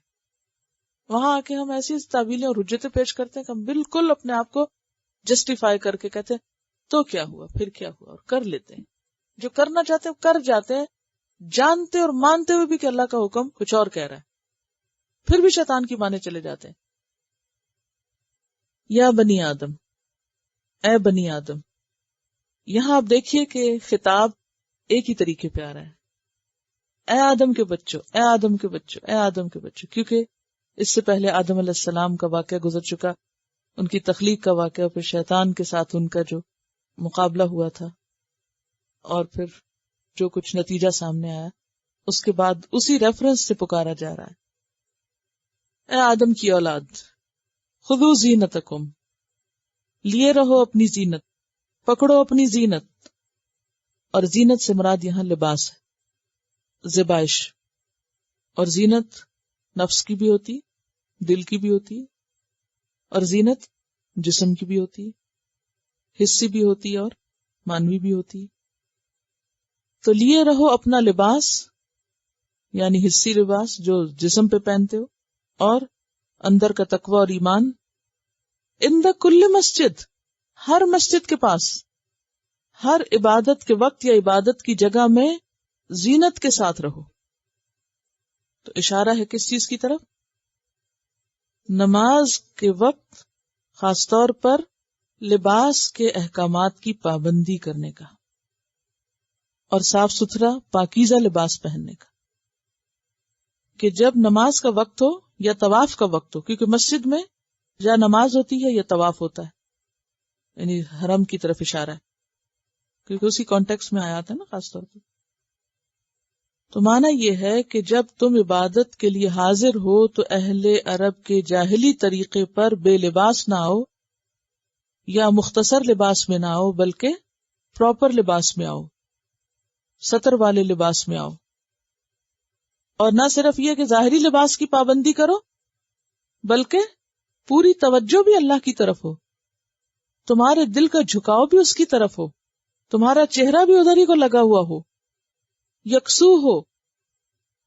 اور زینت سے مراد اگر زیبائش لیا جائے تو مراد یہ ہے کہ نہا دھو کے صاف ستھرے کپڑے پہن کر باوضو ہو کر لباس بھی مناسب ہو، اور پھر مردوں کے لیے خوشبو کا اہتمام بھی ہو، اور پھر خصوصاً اتنا لباس کہ جس میں نماز ہو جائے، جو ڈھانپے ہوئے ہو تم کو، خواہ وہ ایک کپڑا ہو یا دو ہو یا تین ہو یا پانچ ہو، جتنے بھی ہوں، حسب موسم حسب ضرورت. کیونکہ بعض قوموں میں کیا ہے کہ وہ ایک ہی کپڑے کو اس طرح ریپ کرتے ہیں پاؤں سے سر تک کہ اس میں ڈھک جاتے ہیں، جیسے ساڑی وغیرہ ہوتی. اسی طرح اہل عرب بھی بعض اوقات اس طرح کا لباس پہنتے تھے. عمرو بن ابی سلمہ کہتے ہیں کہ آپ صلی اللہ علیہ وسلم نے ایک کپڑے میں نماز پڑھی، آپ نے اس کے دونوں کناروں کو مخالف سمتوں میں کندھوں پہ ڈال لیا، یعنی نیچے سے لپیٹ کر پھر اس کو کندھوں پہ بھی ڈال لیا. بخاری کی روایت ہے.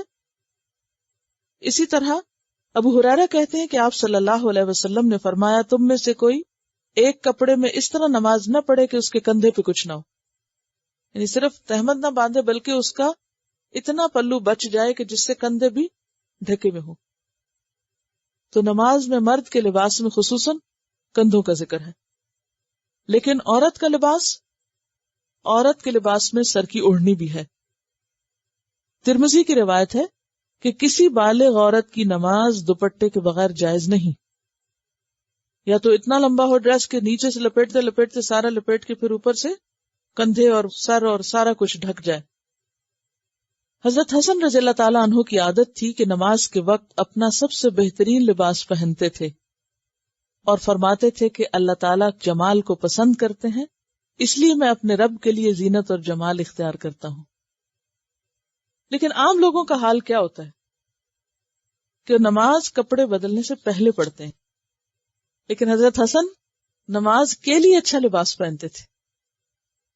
اور یہ آپ نے غور کیا ہوگا کہ اگر نماز میں ڈریس پراپر ہے، صحیح ہے، صاف ستھرا ہے، کمفرٹیبل ہے، تو نماز میں خشوع بھی زیادہ ہوگا.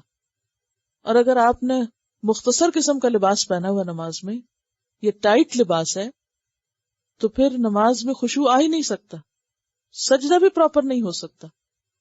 یعنی اگر اس طرح کا ٹائٹ ہے کہ آپ رکوع کریں تو آپ کے ٹخنے ننگے ہو جائیں، آپ سجدے میں جائیں تو آپ کی پنڈلیاں ننگی ہونے لگیں، یا یہ کہ دوپٹہ ایسا ہے کہ جو بار بار گر رہا ہو، یا یہ کہ بازو چھوٹے ہوں اور آپ جو ہی سجدے میں جائیں اور بازو نیچے رکھیں اور دوپٹہ پیچھے ہٹ جائے اور ننگے بازو نظر آنے لگے، تو اس میں کیا ہوتا ہے کہ سارا دھیان کس پہ لگا رہتا ہے؟ کپڑے ٹھیک کرنے پہ، اور نماز کا خشوع ختم ہو جاتا ہے. تو اس لیے خذوا زینتکم عند کل مسجد، عام طور پر بھی بازینت رہو، لیکن خصوصی طور پر مسجد میں یا نماز کے وقت. مسجد سے مراد یہاں میں نے آپ کو پہلے بھی بتایا نماز کا وقت اور نماز کی جگہ، یا پراپر جسے مسجد آپ کہتے ہیں، ماسک جسے بولتے ہیں، اس میں بھی صاف ستھرے ہو کر جاؤ. اور اس کے علاوہ گھر میں بھی اگر نماز پڑھ رہے ہو تو صاف ستھرے لباس میں نماز پڑھو. گندے لباس میں، اسمیلی، یا اس میں اگر کوئی ناپاکی لگی بھی ہو تو اس میں نماز نہیں ہوتی. اور یہ سب باتیں آپ نماز نبی میں پڑھ چکے ہیں تفصیل سے، اس لیے یہاں مزید اس کی تفصیل کی ضرورت نہیں. وَكُلُوا وَاشْرَبُوا، اور کھاؤ اور پیو، یعنی صرف روحانی غذا نہیں، جسمانی غذا کا استعمال بھی منع نہیں. کھاؤ پیو. وَلَا تُسْرِفُوا، اور اسراف نہ کرو، ضائع نہ کرو. اسراف کا معنی کیا بتایا تھا پیچھے آپ کو؟ ضائع کرنا، گناہ کا کام کرنا، یعنی گناہ کے طریقے، یعنی کوئی حرام چیز کھانا اگر کھانے میں اسراف ہے، یا یہ کہ حد سے بڑھنا، ضرورت سے زائد کھانا. انہ لا يحب المسرفین، کیونکہ وہ مسرفین کو پسند نہیں کرتا، مسرفین سے اس کو محبت نہیں. آپ خود سوچئے کہ اگر ہم کھانے پینے میں اسراف کر رہے ہیں تو گویا اللہ کی محبت سے محروم ہے. اب کھانا پینا سراسر دنیا کا کام ہے، دنیاوی کام ہے، لیکن اس میں بھی اللہ کی مرضی کو سامنے رکھنا ہوگا، ورنہ ایسا نہ ہو کہ آپ نماز تو اچھی سے پڑھیں یا کوئی اور اچھے کام کریں لیکن کھانے پینے کے معاملے میں بے احتیاطی کریں. اور اگر اس معاملے میں بے احتیاطی کی تو اللہ کی محبت سے محروم ہو جاؤ گے. چھوٹی بات ہے، یہ ڈرا دینے والی بات. اگر آپ اس پہ غور کریں کہ کھانے پینے کے معاملے میں اسراف انسان کو اللہ کی محبت سے محروم کر دیتا ہے. انہ لا يحب المسرفین، مسرف اس کو پسند نہیں. لیکن آپ دیکھیے کہ بہت سے لوگ جو بظاہر عبادت گزار پرہیزگار بھی ہوتے ہیں، کھانے پینے کے معاملے میں وہ احتیاط نہیں کرتے، بے وجہ زیادہ پکا کے ضائع کریں گے، یا محض دکھاوے کے لیے، یا شہرت کے لیے، فخر کے لیے. اور بعض اوقات ایک وقت میں اتنا کھانا کہ جو ضرورت نہ ہو، اور پھر یہ کہ اگر زائد پک جائے تو اسے استعمال کرنے کے بجائے بس پھینکتے چلے جانا. جو کھایا پیا تھوڑا بہت جو بچا اس کو جا بن میں پھینکا، سنک میں پھینکا، ختم. یہ اسراف ہے. ڈالیں ہی اتنا جتنا کھانا ہے، یا بنائے اتنا جتنا کھانا ہے، اور پھر اسے استعمال کریں. اور اس میں آپ دیکھیے کہ یہ تمیز اور یہ ترتیب جو ہے وہ بچپن سے ماں باپ ذہنوں میں ڈالتے رہے. ہر مسلمان گھرانے میں یہ تمیز سکھائی جاتی ہے، لیکن اس کے باوجود عموماً اس طرف توجہ نہیں کی جاتی. عموماً جہاں لوگوں کو ملتا نہیں وہاں آپ نے دیکھا ہوگا کہ چھوٹی چھوٹی چیز بھی چن کے کھاتے. دودھ کا برتن جو ہوتا ہے اس کو بھی سیدھا نہیں رکھتے، اس دودھ کے برتن کو بھی چاٹ کے رکھتے ہیں. پلیٹ چاٹنا تو اپنی جگہ، اس کو بھی صاف کر کے رکھیں گے. یعنی اس طرح نہیں کہ تھوڑا کھانا انڈیلا جو بچا اس کو سب بہا دیا، بلکہ اس کی حفاظت کرتے ہیں. کھانا نیچے پھینکنا یا کوئی کھانے کی چیز نیچے یا کھانے کے اوپر سے گزرنا، یہ چھوٹی چھوٹی ادب تمیز کی باتیں جو بچپن سے مسلمان گھرانوں میں سکھائی جاتی ہیں، کیونکہ کھانا کھانا بھی عبادت ہے. اللہ کا حکم ہے کلو واشربو، اور یہ تقویٰ کے خلاف نہیں، لیکن بچنا اسراف سے ہے. اب اس بات کو سمجھنا بھی بہت ضروری ہے کہ پھر اسراف کیا چیز ہے. تو اس میں نمبر 1 یہ کہ حلال ہونا چاہیے. نمبر 2 یہ کہ نہ کم کھایا جائے کہ انسان کمزور ہو جائے، بیمار پڑ جائے، نہ زیادہ کھایا جائے کہ بیمار ہو جائے. اور پھر یہ بھی نہیں کہ جب جو جی چاہے کھانا شروع کر دے انسان، ہر وقت کھانے کی طرف دھیان ہو، یہ بھی اسراف میں آتا ہے.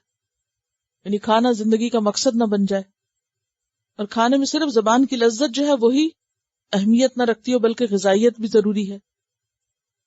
بعض روایات میں آتا ہے کہ ہارون الرشید کے پاس ایک عیسائی طبیب تھا. آپ کو معلوم ہے کہ ہارون الرشید نے یونانی کتابوں کے ترجمے عربی میں کروائے تھے.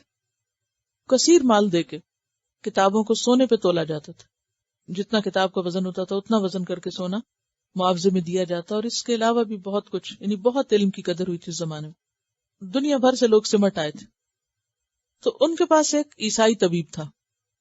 ایک روز اس نے علی بن حسن بن واقد سے کہا، تمہاری کتاب میں یعنی قرآن میں علم طب سے متعلق کچھ نہیں، حالانکہ علم 2 ہی ہیں، بدن کا علم اور دین کا علم.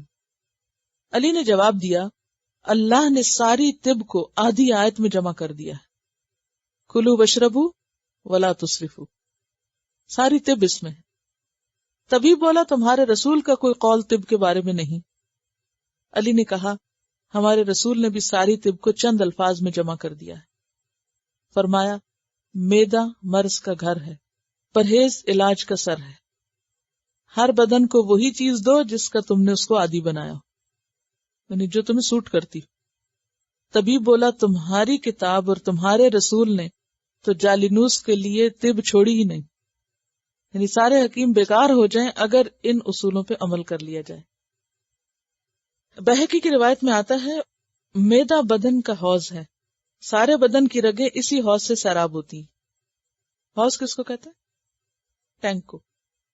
اور باقی جسم جو ہے وہ اس کی پائپس ہیں، یعنی وہاں سے پائپس جاتی ہیں سارے جسم کو سیراب کرنے کے لیے. اگر معدہ درست ہے تو ساری رگیں یہاں سے صحت مند غذا لے کے لوٹیں گی، اور اگر معدہ خراب ہے تو ساری رگیں بیماری لے کے بدن میں پھیلائیں گی. یعنی اگر معدہ ٹھیک نہیں تو آپ کبھی بھی صحت مند ہو نہیں سکتے. تو اصل صحت معدے کی صحت ہے. اور آپ نے دیکھا ہوگا کہ سب سے زیادہ بیماریاں پیٹ کی بیماریاں ہوتی ہیں. اصل جو ہے وہ معدے سے، کیونکہ سب سے زیادہ زیادتی ہم اسی کے ساتھ کرتے ہیں، اسی کی وجہ سے پھر جگر اور باقی اعضاء پر بھی اثر پڑتا ہے. تو کلوا واشربوا ولا تسرفوا انہ لا يحب المسرفین، وہ مسرفین سے محبت نہیں رکھتا. اسراف ہے زائدہ ضرورت اور پھر اسے ضائع کرنا، یا پھر یہ کہ حرام چیز استعمال کرنا، یا یہ کہ جب جی چاہے اور وقت بے وقت کھانا شروع کر دینا. یہ بھی تو آیا نا جو روایت پیچھے میں نے پڑھی ہے کہ ہر جسم کو وہ دو جس کا وہ عادی ہو. اور اس کا کیا معنی ہے؟ آپ نے دیکھا ہوگا کہ اسٹیپل فوڈ جو ہوتی ہے وہ ہر کنٹری کی، ہر علاقے کی الگ ہے. اب مثلا ہم لوگ جو ہیں بڑے وہ کچھ اور کھانے کے عادی ہیں، بچوں کا مزاج کچھ اور ہو گیا یہاں کی پیداوار ہونے کی وجہ سے، تو اس میں ان چیزوں کی بھی رعایت رکھنی ضروری ہے.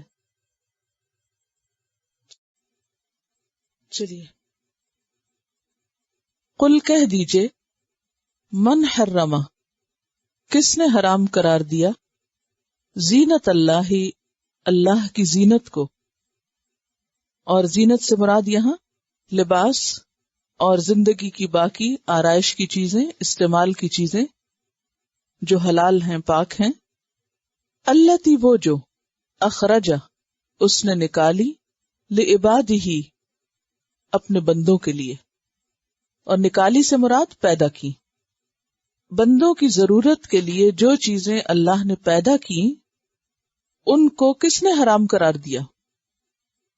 جیسا کہ آپ جانتے ہیں کہ اہل عرب نے اپنے اوپر بعض ایسی چیزیں حرام کر رکھی تھی جن کو دراصل اللہ نے بندوں کے لیے حلال کیا تھا. مثلا طواف کرتے وقت لباس پہننا، کھانے میں بعض مویشی جانور، بحیرہ، سائبہ، وسیلہ اور حام. اسی طرح بعض کھیتیاں، وقالوا هذه انعام وحرث حجر، خود ساختہ طریقوں سے، قوانین سے حلال چیزوں کو انہوں نے بندوں پر حرام کر دیا. تو اللہ تعالیٰ فرما رہے ہیں کہ یہ کیوں حرام کیا، کس نے کیا؟ یعنی انکار کیا جا رہا ہے کہ یہ حرام نہیں ہے جو اللہ نے بندوں کی ضرورت کے لیے بنائی ہیں، پیدا کی ہیں. کیونکہ هو الذی خلق لکم ما فی الارض جمیعا، اس نے بنایا تمہارے لیے زمین میں جو کچھ ہے سارے کا سارا. جب یہ چیزیں انسان کے لیے بنائی گئی تو پھر انسان کے لیے ان کا استعمال کرنا بھی جائز ہونا چاہیے، ان کو بلا وجہ حرام نہیں قرار دینا چاہیے. والطیبات من الرزق، اور پاکیزہ چیزیں رزق میں سے، کھانے پینے میں سے جو چیزیں پاک ہیں، حلال ہیں، صاف ستھری ہیں، لذیذ ہیں، جائز طریقے سے ان کو حاصل کیا گیا ہے، ان کو تم اپنے اوپر کیوں حرام قرار دیتے ہو؟ کیونکہ بعض لوگوں کے ہاں تقویٰ کیا تھا کہ جو چیزیں بظاہر اچھی لگتی ہیں، خوبصورت نظر آتی ہیں، ان کو استعمال نہ کیا جائے. یعنی دنیا کی زینت کو پوری طور پر ترک کر دینا یا چھوڑ دینا ان کے نزدیک تقویٰ کی علامت تھی. حالانکہ تقویٰ یہ نہیں ہے. تقویٰ کیا ہے؟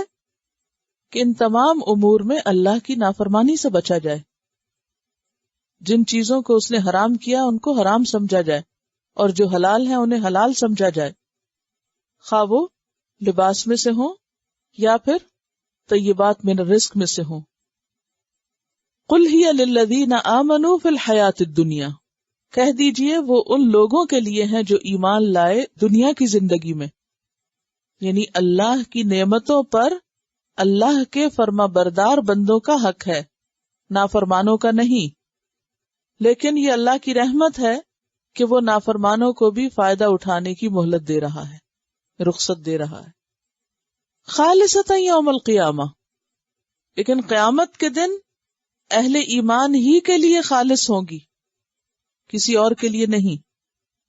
یعنی یہ نعمتیں قیامت کے دن صرف مومنوں کو ملیں گی. یا پھر خالصتاً کا معنی کیا ہے کہ قیامت کے دن بغیر کسی آمیزش کے ہوں گی. دنیا میں اللہ نے بندوں کے لیے جو عمدہ چیزیں بنائی ہیں، بندوں نے اپنی غلطیوں کی وجہ سے ان میں بعض چیزوں کی آمیزش کر دی.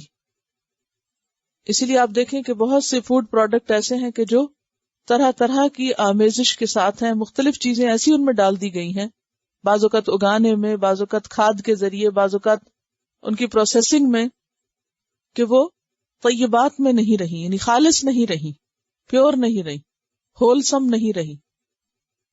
اسی طرح باقی زینت کی چیزیں بھی بذات خود آپ دیکھیے کہ زمین کا، ماحول کا، ہر چیز کا حال کیا ہو گیا ہے انسانوں کی اپنی غلطیوں کی وجہ سے. ظہر الفساد فی البر والبحر بما کسبت ایدی الناس.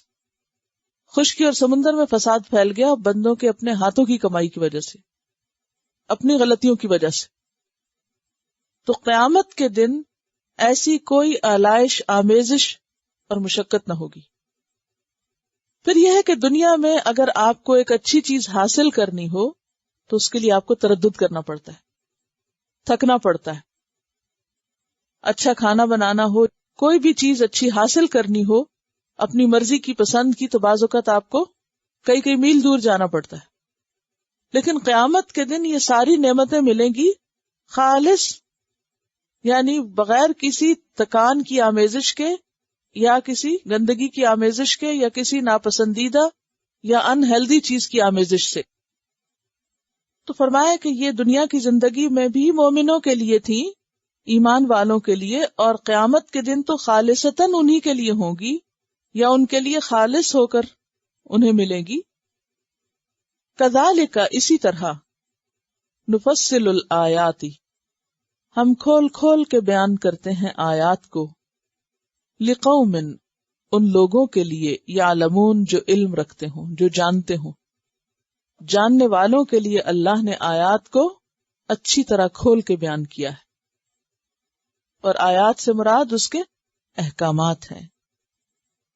احکامات اس نے الگ الگ واضح طور پر سمجھا دیے، لیکن فائدہ کس کو دیتے ہیں؟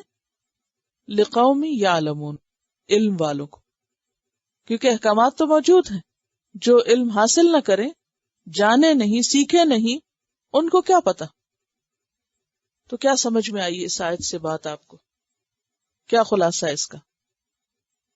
زیادتی ہے نا، وہ بھی اسراف کا لفظی معنی زیادتی ہے، تو حلال کو حرام سمجھنا بھی اسراف. اس آیت سے کیا بات سمجھ میں آئی آپ کو؟ بنیادی طور پر ایک مومن کا، ایک مسلم کا کام کیا ہے کہ وہ کیا کرے؟ جو اللہ نے اس کے لیے جائز اور حلال قرار دیا ہے اس سے فائدہ اٹھائے، اور جس چیز سے روکا ہے اس سے رک جائے. کیونکہ اصل چیز فرما برداری ہے، نہ کہ اس کی نعمتوں کو چھوڑ دینا یا ان کو ترک کر دینا، یا نعمتوں کا استعمال برا سمجھنا، یا اس کو خلاف دین یا خلاف تقوی سمجھنا. تو یہ اصل چیز نہیں ہے. اصل چیز ہے اللہ کی اطاعت.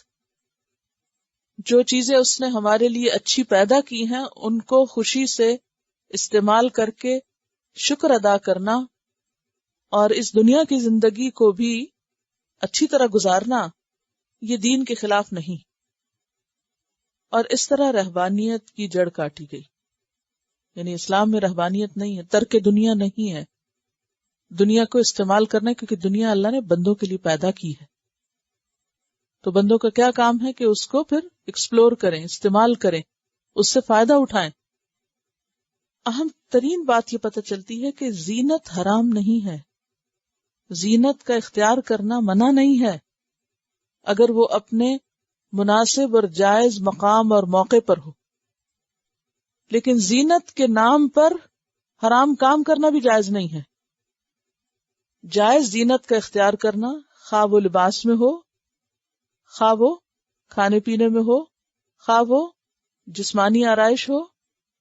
جن چیزوں کی اجازت اور رخصت ہے ان کو حرام قرار دینا دین میں مداخلت ہے.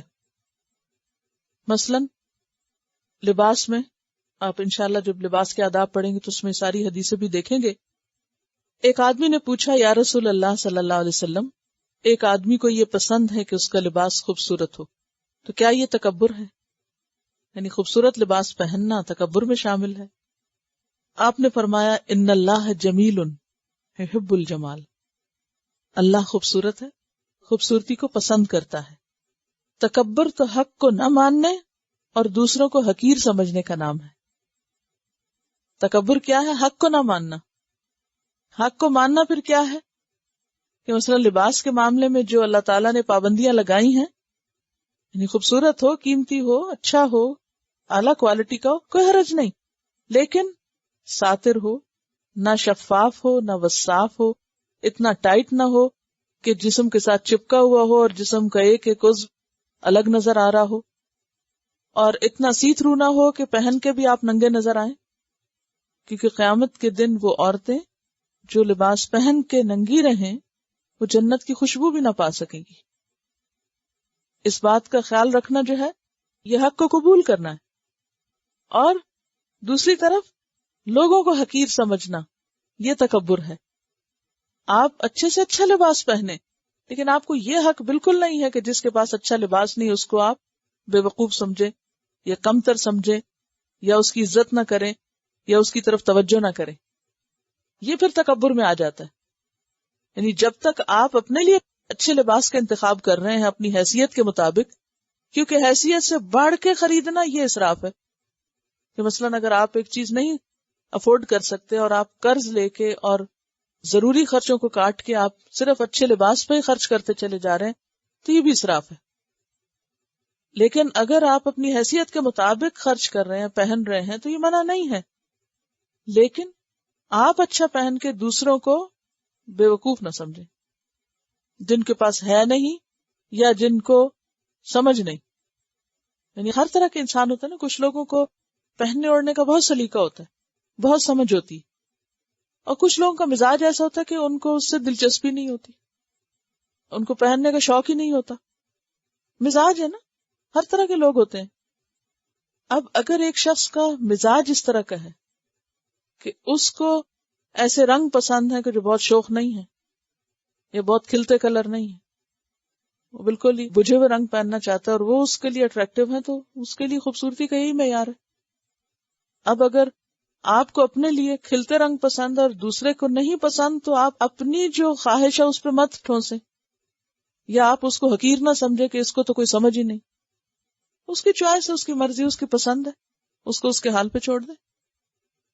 تو اللہ تعالیٰ خوبصورت ہے، خوبصورتی کو پسند کرتا ہے، اور تکبر کیا ہے؟ حق کو ٹھکرانا، حق کا انکار کرنا، اور حق کا انکار میں پھر اسراف بھی آ جاتا ہے کہ اللہ نے اسراف سے منع کیا تو اسراف کرنا۔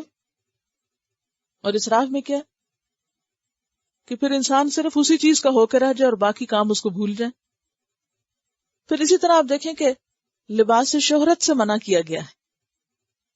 حدیث میں آتا ہے من لبس ثوب الشہرت فی الدنیا البسہ اللہ ثوب مذلت یوم القیامہ، کہ جو شخص دنیا میں شہرت کا لباس پہنے گا اللہ قیامت کے دن اس کو ذلت کا لباس پہنائے گا۔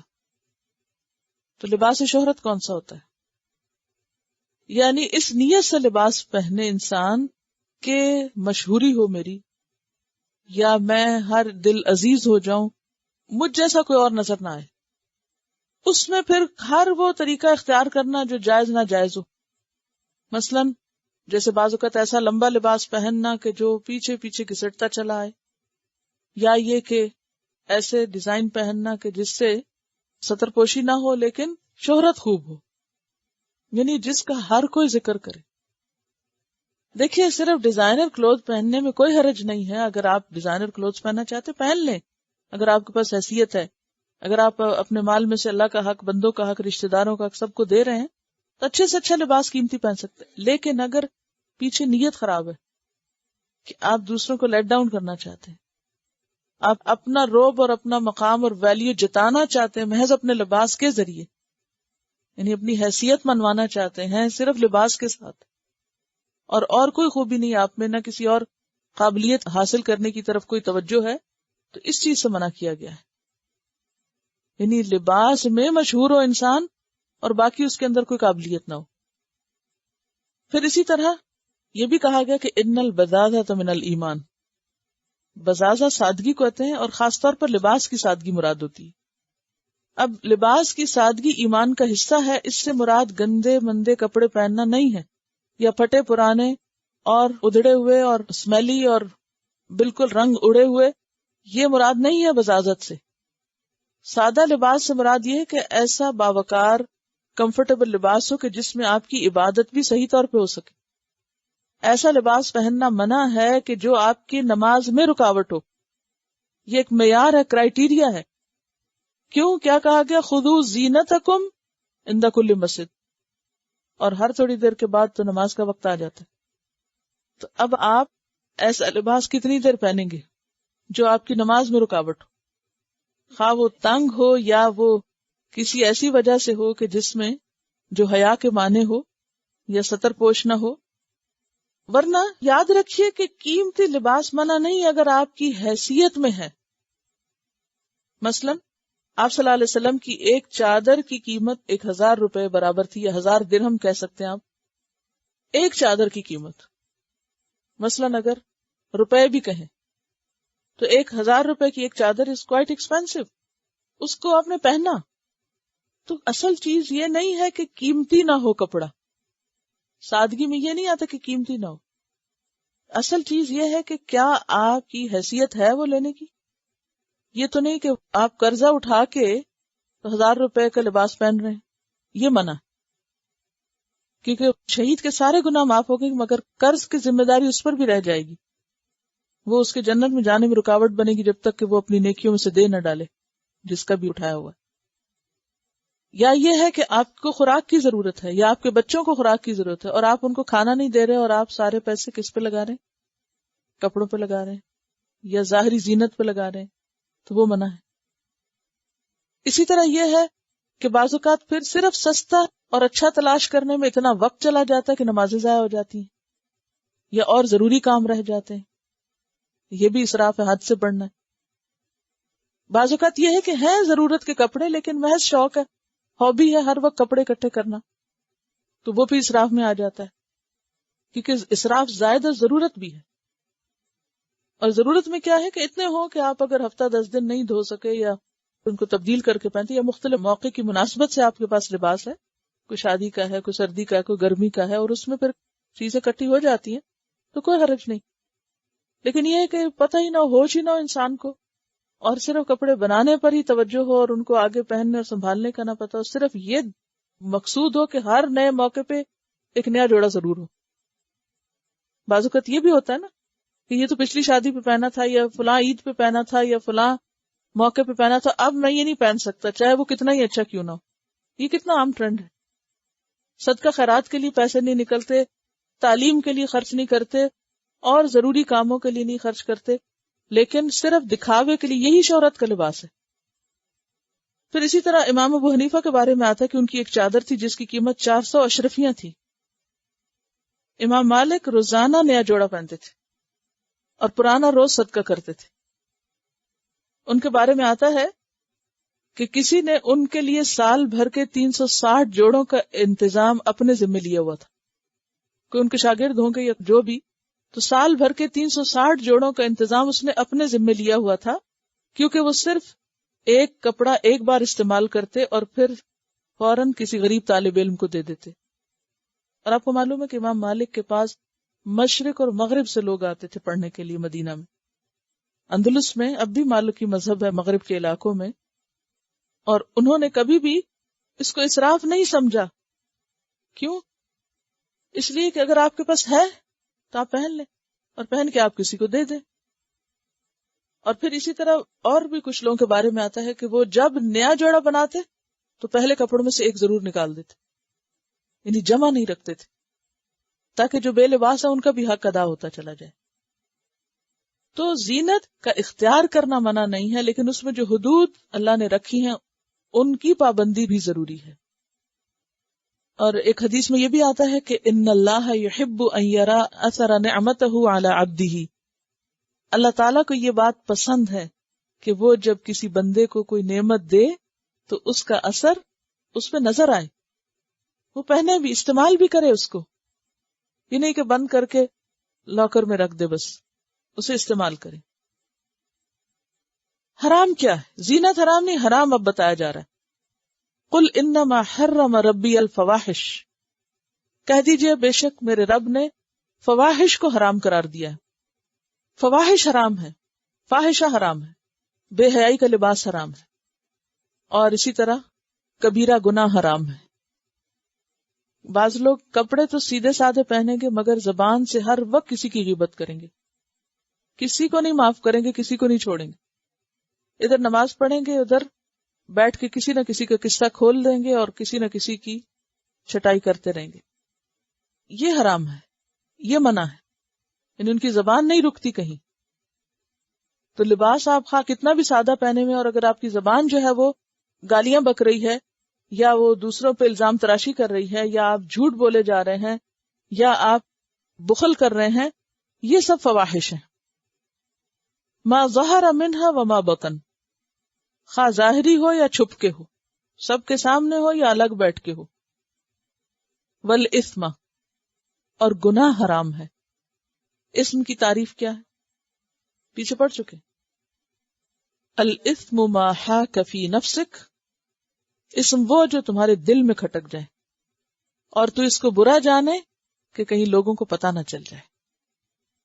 والبغی، اور ظلم، زیادتی، سرکشی، بغاوت، ضد، یہ حرام ہے. سرکشی حرام ہے. بغیر الحق کی ناحق. اور بغی کیا ہوتا ہے؟ زیادتی کیا ہوتا ہے؟ یعنی کسی اور پہ زیادتی کرنا. جیسے پہلے بھی ابھی میں نے عرض کیا نا کہ دوسروں کو بے نقص سناتے چلے جانا، کسی کے اوپر کوئی الزام لگانا، کسی کو کسی طرح ملوث کرنا، یہ چیزیں حرام ہیں. اور بغی بغاوت بھی ہوتی ہے، جیسے کسی عادل حکمران کے خلاف خروج کرنا. بغیر الحق کے ناحق. وَأَن تُشْرِكُوا بِاللَّهِ، اور کیا حرام ہے کہ تم شریک ٹھہراؤ اللہ کے ساتھ. کس کو؟ مَالَمْ يُنَزِّلْ بِهِ سُلْطَانًا، جس کی اللہ نے کوئی دلیل نہیں اتاری. دنیا میں شرک کے لیے کوئی دلیل ہے ہی نہیں. وَأَن تَقُولُوا، اور کیا حرام ہے کہ تم کہو علی اللہ، اللہ کے بارے میں، ما لا تعلمون، جو تم نہیں جانتے ہو. جیسے سورۃ النحل آیت 116 میں آتا ہے، وَلَا تَقُولُوا لِمَا تَصِفُ أَلْسِنَتُكُمُ الْكَذِبَ هَذَا حَلَالٌ وَهَذَا حَرَامٌ، نہ تم کہو جو تمہاری زبانیں گھڑتی ہیں جھوٹ میں سے کہ یہ حلال ہے اور یہ حرام، یعنی خود سے حلال حرام مت بتاؤ.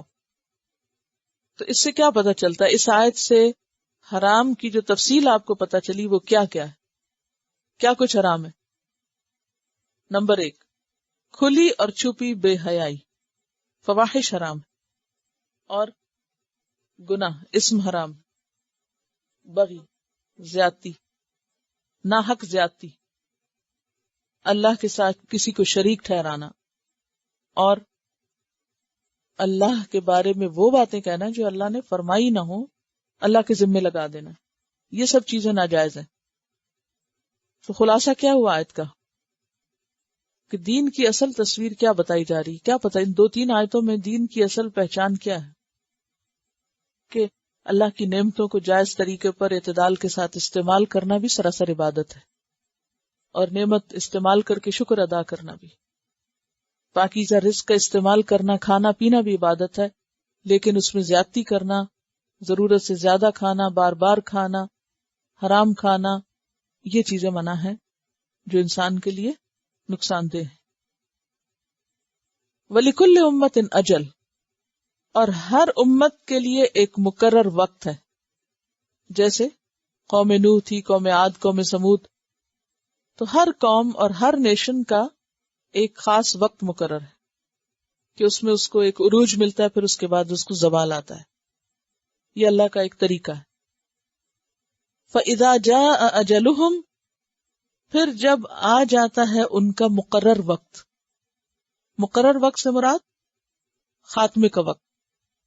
لا يستأخرون ساعة، نہیں وہ تاخیر کرتے گھڑی برابر بھی، نہیں دیر کر سکتے ایک گھڑی بھی، نہیں پیچھے ہٹ سکتے ایک لمحہ بھی. ساعت کہتے ہیں زمانے کی سب سے قلیل مدت، یعنی اسے کہتے ہیں نا لمحہ، لحظہ، سیکنڈ، یا سیکنڈ کا بھی millisecond, split of second, ساعتن یعنی اتنا بھی فرق نہیں پڑتا.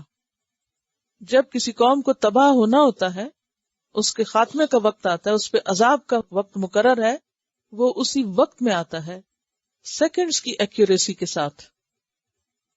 ولا یستقدمون، اور نہ وہ آگے بڑھ سکتے ہیں، یعنی نہ دیر ہوتی ہے اور نہ ہی جلدی. وقت سے لیٹ بھی نہیں ہوتے اور وقت سے پہلے بھی نہیں ہوتا، یہ مراد ہے. جو وقت مقرر ہے اسی پر ہی شامت آتی ہے، اسی پر ہی خاتمہ ہوتا ہے. کیا سیکھا اس آیت سے؟ کہ جس طرح افراد کی زندگی کا ایک مقرر وقت ہے، اسی طرح اقوام یا امتوں کی زندگی مقرر ہے. کوئی ایک قوم، کوئی ایک نیشن، کوئی ایک تہذیب پروان چڑھتی ہے، پھر ایک خاص وقت پر ختم ہو جاتی. یا بنی آدم، اے بنی آدم، اما یأتینکم رسل منکم، اگر آئیں تمہارے پاس رسول تم میں سے، یقصون علیکم، جو تم پر بیان کرتے ہوں، آیاتی، میری آیات، میرے احکامات، فمن اتقا، تو جو تقوی اختیار کرے، واصلح، اور اصلاح کر لے، فلا خوف علیہم ولا هم یحزنون، تو نہ ان پر کوئی خوف ہوگا اور نہ وہ غمگین ہوں گے. کیا مطلب ہے اس کا؟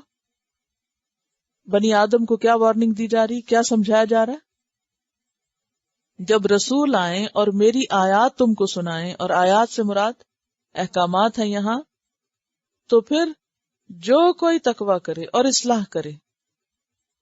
اب آپ دیکھیے، آئے تو رسول سب کے پاس، لیکن حساب ہر انڈیویجول کا الگ الگ ہے. یأتینکم میں جمع کا صیغہ ہے، اور اتقا اور اصلح سنگولر ہے، کہ رسول کا پیغام سب کے لیے ہوتا ہے، لیکن حساب الگ الگ ہر ایک کا ہے. مثلاً اگر سارے لوگ کچھ کر رہے ہیں اور میرا نام بھی ان میں لکھا ہوا اور میں کچھ نہیں کر رہی، تو مجھے کوئی فائدہ نہیں. بعض لوگ کہتے ہیں نا انگلی کٹا کے شہیدوں میں شامل ہو جائے. دنیا میں تو ہو سکتا ہے کسی پہ ثابت کر دیں کہ میرا بھی خون بہ رہا اور میں بھی شہید ہوں، لیکن اللہ کے ہاں جب تک آپ واقعی شہید نہیں تو شہید نہیں. تو ہر ایک کا حساب الگ ہے. اور یہاں یہ بات بھی پتہ چل رہی ہے کہ تقوی اور اصلاح سے انسان خوف اور غم سے نجات پاتا ہے. خوف اور غم دو چیزیں ایسی ہیں جو انسانوں کو کھوکھلا کر دیتی ہیں، اور ان سے چھٹکارا پانے کے لیے دو طریقے ضروری ہیں. یعنی دو چیزوں سے بچنے کے لیے دو کام کرنا ضروری ہے. بچنے والی چیزیں کون سی ہیں؟ خوف اور غم. یہ دو چیزیں کسی کو بھی پسند نہیں، لیکن ان سے حقیقی طور پہ بچنے کے لیے دو کام کرنا ضروری ہے، تقوی اور اصلاح. تقوی تو بہت دفعہ پڑھ چکے. اصلاح کیا ہے؟ فساد کی ضد، عمل صالح، اچھائیوں میں دوڑنا، اچھائیوں کے لیے کوشش کرنا، فساد ختم کرنا، ایسے کاموں سے پرہیز کرنا جس سے بگاڑ آئے، تعلقات میں بگاڑ آئے یا عبادات میں بگاڑ آئے یا کسی بھی چیز میں. والذین کذبوا بآیاتنا، اور وہ لوگ جنہوں نے جھٹلا دیا ہماری آیات کو، واستکبروا عنہا، اور اس سے تکبر کیا. کیا معنی تکبر کیا؟ نہ مانا، قبول نہ کیا. اولئک اصحاب النار، یہی لوگ آگ کے ساتھی، ہم فیہا خالدون، وہ اس میں ہمیشہ رہنے والے ہیں. یہ مضمون آپ نے سورۃ البقرہ میں پڑھا تھا، جہاں قصہ آدم ختم ہو رہا تھا. وہاں کیا آیا تھا؟ نکالے سورۃ البقرہ کا قصہ آدم کا اختتام. میں نے آپ سے ذکر کیا تھا نا کہ اس سورت میں مماثلتیں ہیں کس سے؟ سورۃ البقرہ سے. فَإِمَّا يَأْتِيَنَّكُم مِّنِّي هُدًى فَمَن تَبِعَ هُدَايَ فَلَا خَوْفٌ عَلَيْهِمْ وَلَا هُمْ يَحْزَنُونَ وَالَّذِينَ كَفَرُوا وَكَذَّبُوا بِآيَاتِنَا أُولَئِكَ أَصْحَابُ النَّارِ هُمْ فِيهَا خَالِدُونَ. فَمَن أَظْلَمُ، تو کون بڑا ظالم ہے، یعنی سب سے بڑا ظالم ہے وہ، ممن، اس سے جو، افترا گھڑ لے، علی اللہ، اللہ پر، کذباً جھوٹ، اس سے بڑا ظالم کون ہے جو اللہ پہ جھوٹ گھڑے؟ کیا مراد ہے اس سے؟ یعنی اللہ کے بارے میں جھوٹی باتیں کہے، یعنی شرک کرے، یا حلال حرام کو اس کی طرف منسوب کر دے اور کہے کہ فواحش کا ہمیں اللہ نے حکم دیا۔ او کذب بآیاتہ، یا اس کی آیات کو جھٹلا دے۔ آیات سے مراد اس کے احکامات، قرآن۔ اولئک، یہی لوگ، ینالہم، پالے گا ان کو، نصیبہم، ان کا حصہ، ان کا حصہ ان کو پالے گا، من الکتابی، کتاب میں سے یعنی تقدیر میں سے، یعنی پھر وہ اپنے انجام کو پہنچ کے رہیں گے۔ حتی، یہاں تک کہ اذا جاءتہم رسلنا، جب آ جائیں گے ان کے پاس ہمارے بھیجے ہوئے۔ کون؟ فرشتے، ملائکۃ الموت، یتوفونہم، جو فوت کریں گے ان کو، یعنی موت کے وقت جب ان کے پاس فرشتے حاضر ہوں گے اور ان کی جان لیں گے، قالو، وہ کہیں گے، ڈانٹ کے کہیں گے، اینما کنتم، کہاں ہیں وہ جو تھے تم، تدعون یعنی تعبدون، جن کی تم عبادت کرتے، من دون اللہ، اللہ کے سوا، اللہ کے سوا جن جن کی تم عبادت کرتے تھے، جن کو تم پکارا کرتے تھے، جن سے تم مدد مانگتے تھے، کہاں ہے وہ؟ یعنی جن کو تم نے اللہ کا شریک ٹھہرایا ہوا تھا، وہ کہاں ہے؟ تمہاری مدد کو کیوں نہیں آئے؟ تمہارے ساتھ کیوں نہیں دکھائی دے رہے؟ قالو، وہ کہیں گے، ضلوا عنا، وہ ہم سے گم ہو گئے، وہ ہم سے کھو گئے، وہ کھو گئے، ہم سے بچھڑ گئے، معلوم نہیں کہاں گئے، وہ تو ساتھ نہیں آئے۔ وشہدوا علی انفسہم، اور اپنے نفسوں کے خلاف وہ خود ہی گواہی دیں گے، اور وہ گواہی دیں گے اپنے خلاف، کیا؟ انہم کانوا کافرین، کہ بے شک وہ کافر تھے، بے شک وہ غلط کار تھے۔ تو کیا پتہ چلتا ہے اس آیت سے؟ جو ان کے لیے پھر سزا مقرر ہے وہ ان کو مل کے رہے گی، اور یہ سزا کب سے شروع ہوگی؟ موت کے وقت سے۔ آپ کو اپنا ہوم ورک یاد ہے نا کہ جو جان نکلنے کے وقت کی وہ جو حدیثیں ہیں ان کو دہرانا ہے آپ کو، ہاں؟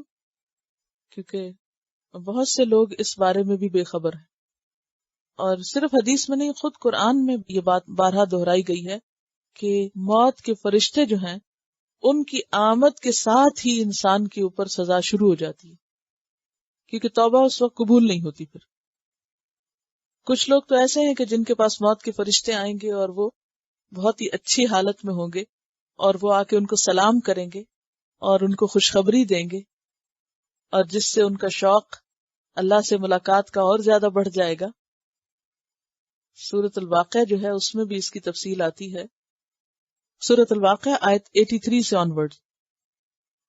فلولا اذا بلغت الحلقوم، پھر کیوں نہیں جب جان حلق کو پہنچ جاتی۔ حلقوم کس کو کہتے ہیں؟ حلق کو، یہ جان نکلنے کا وقت ہوتا ہے۔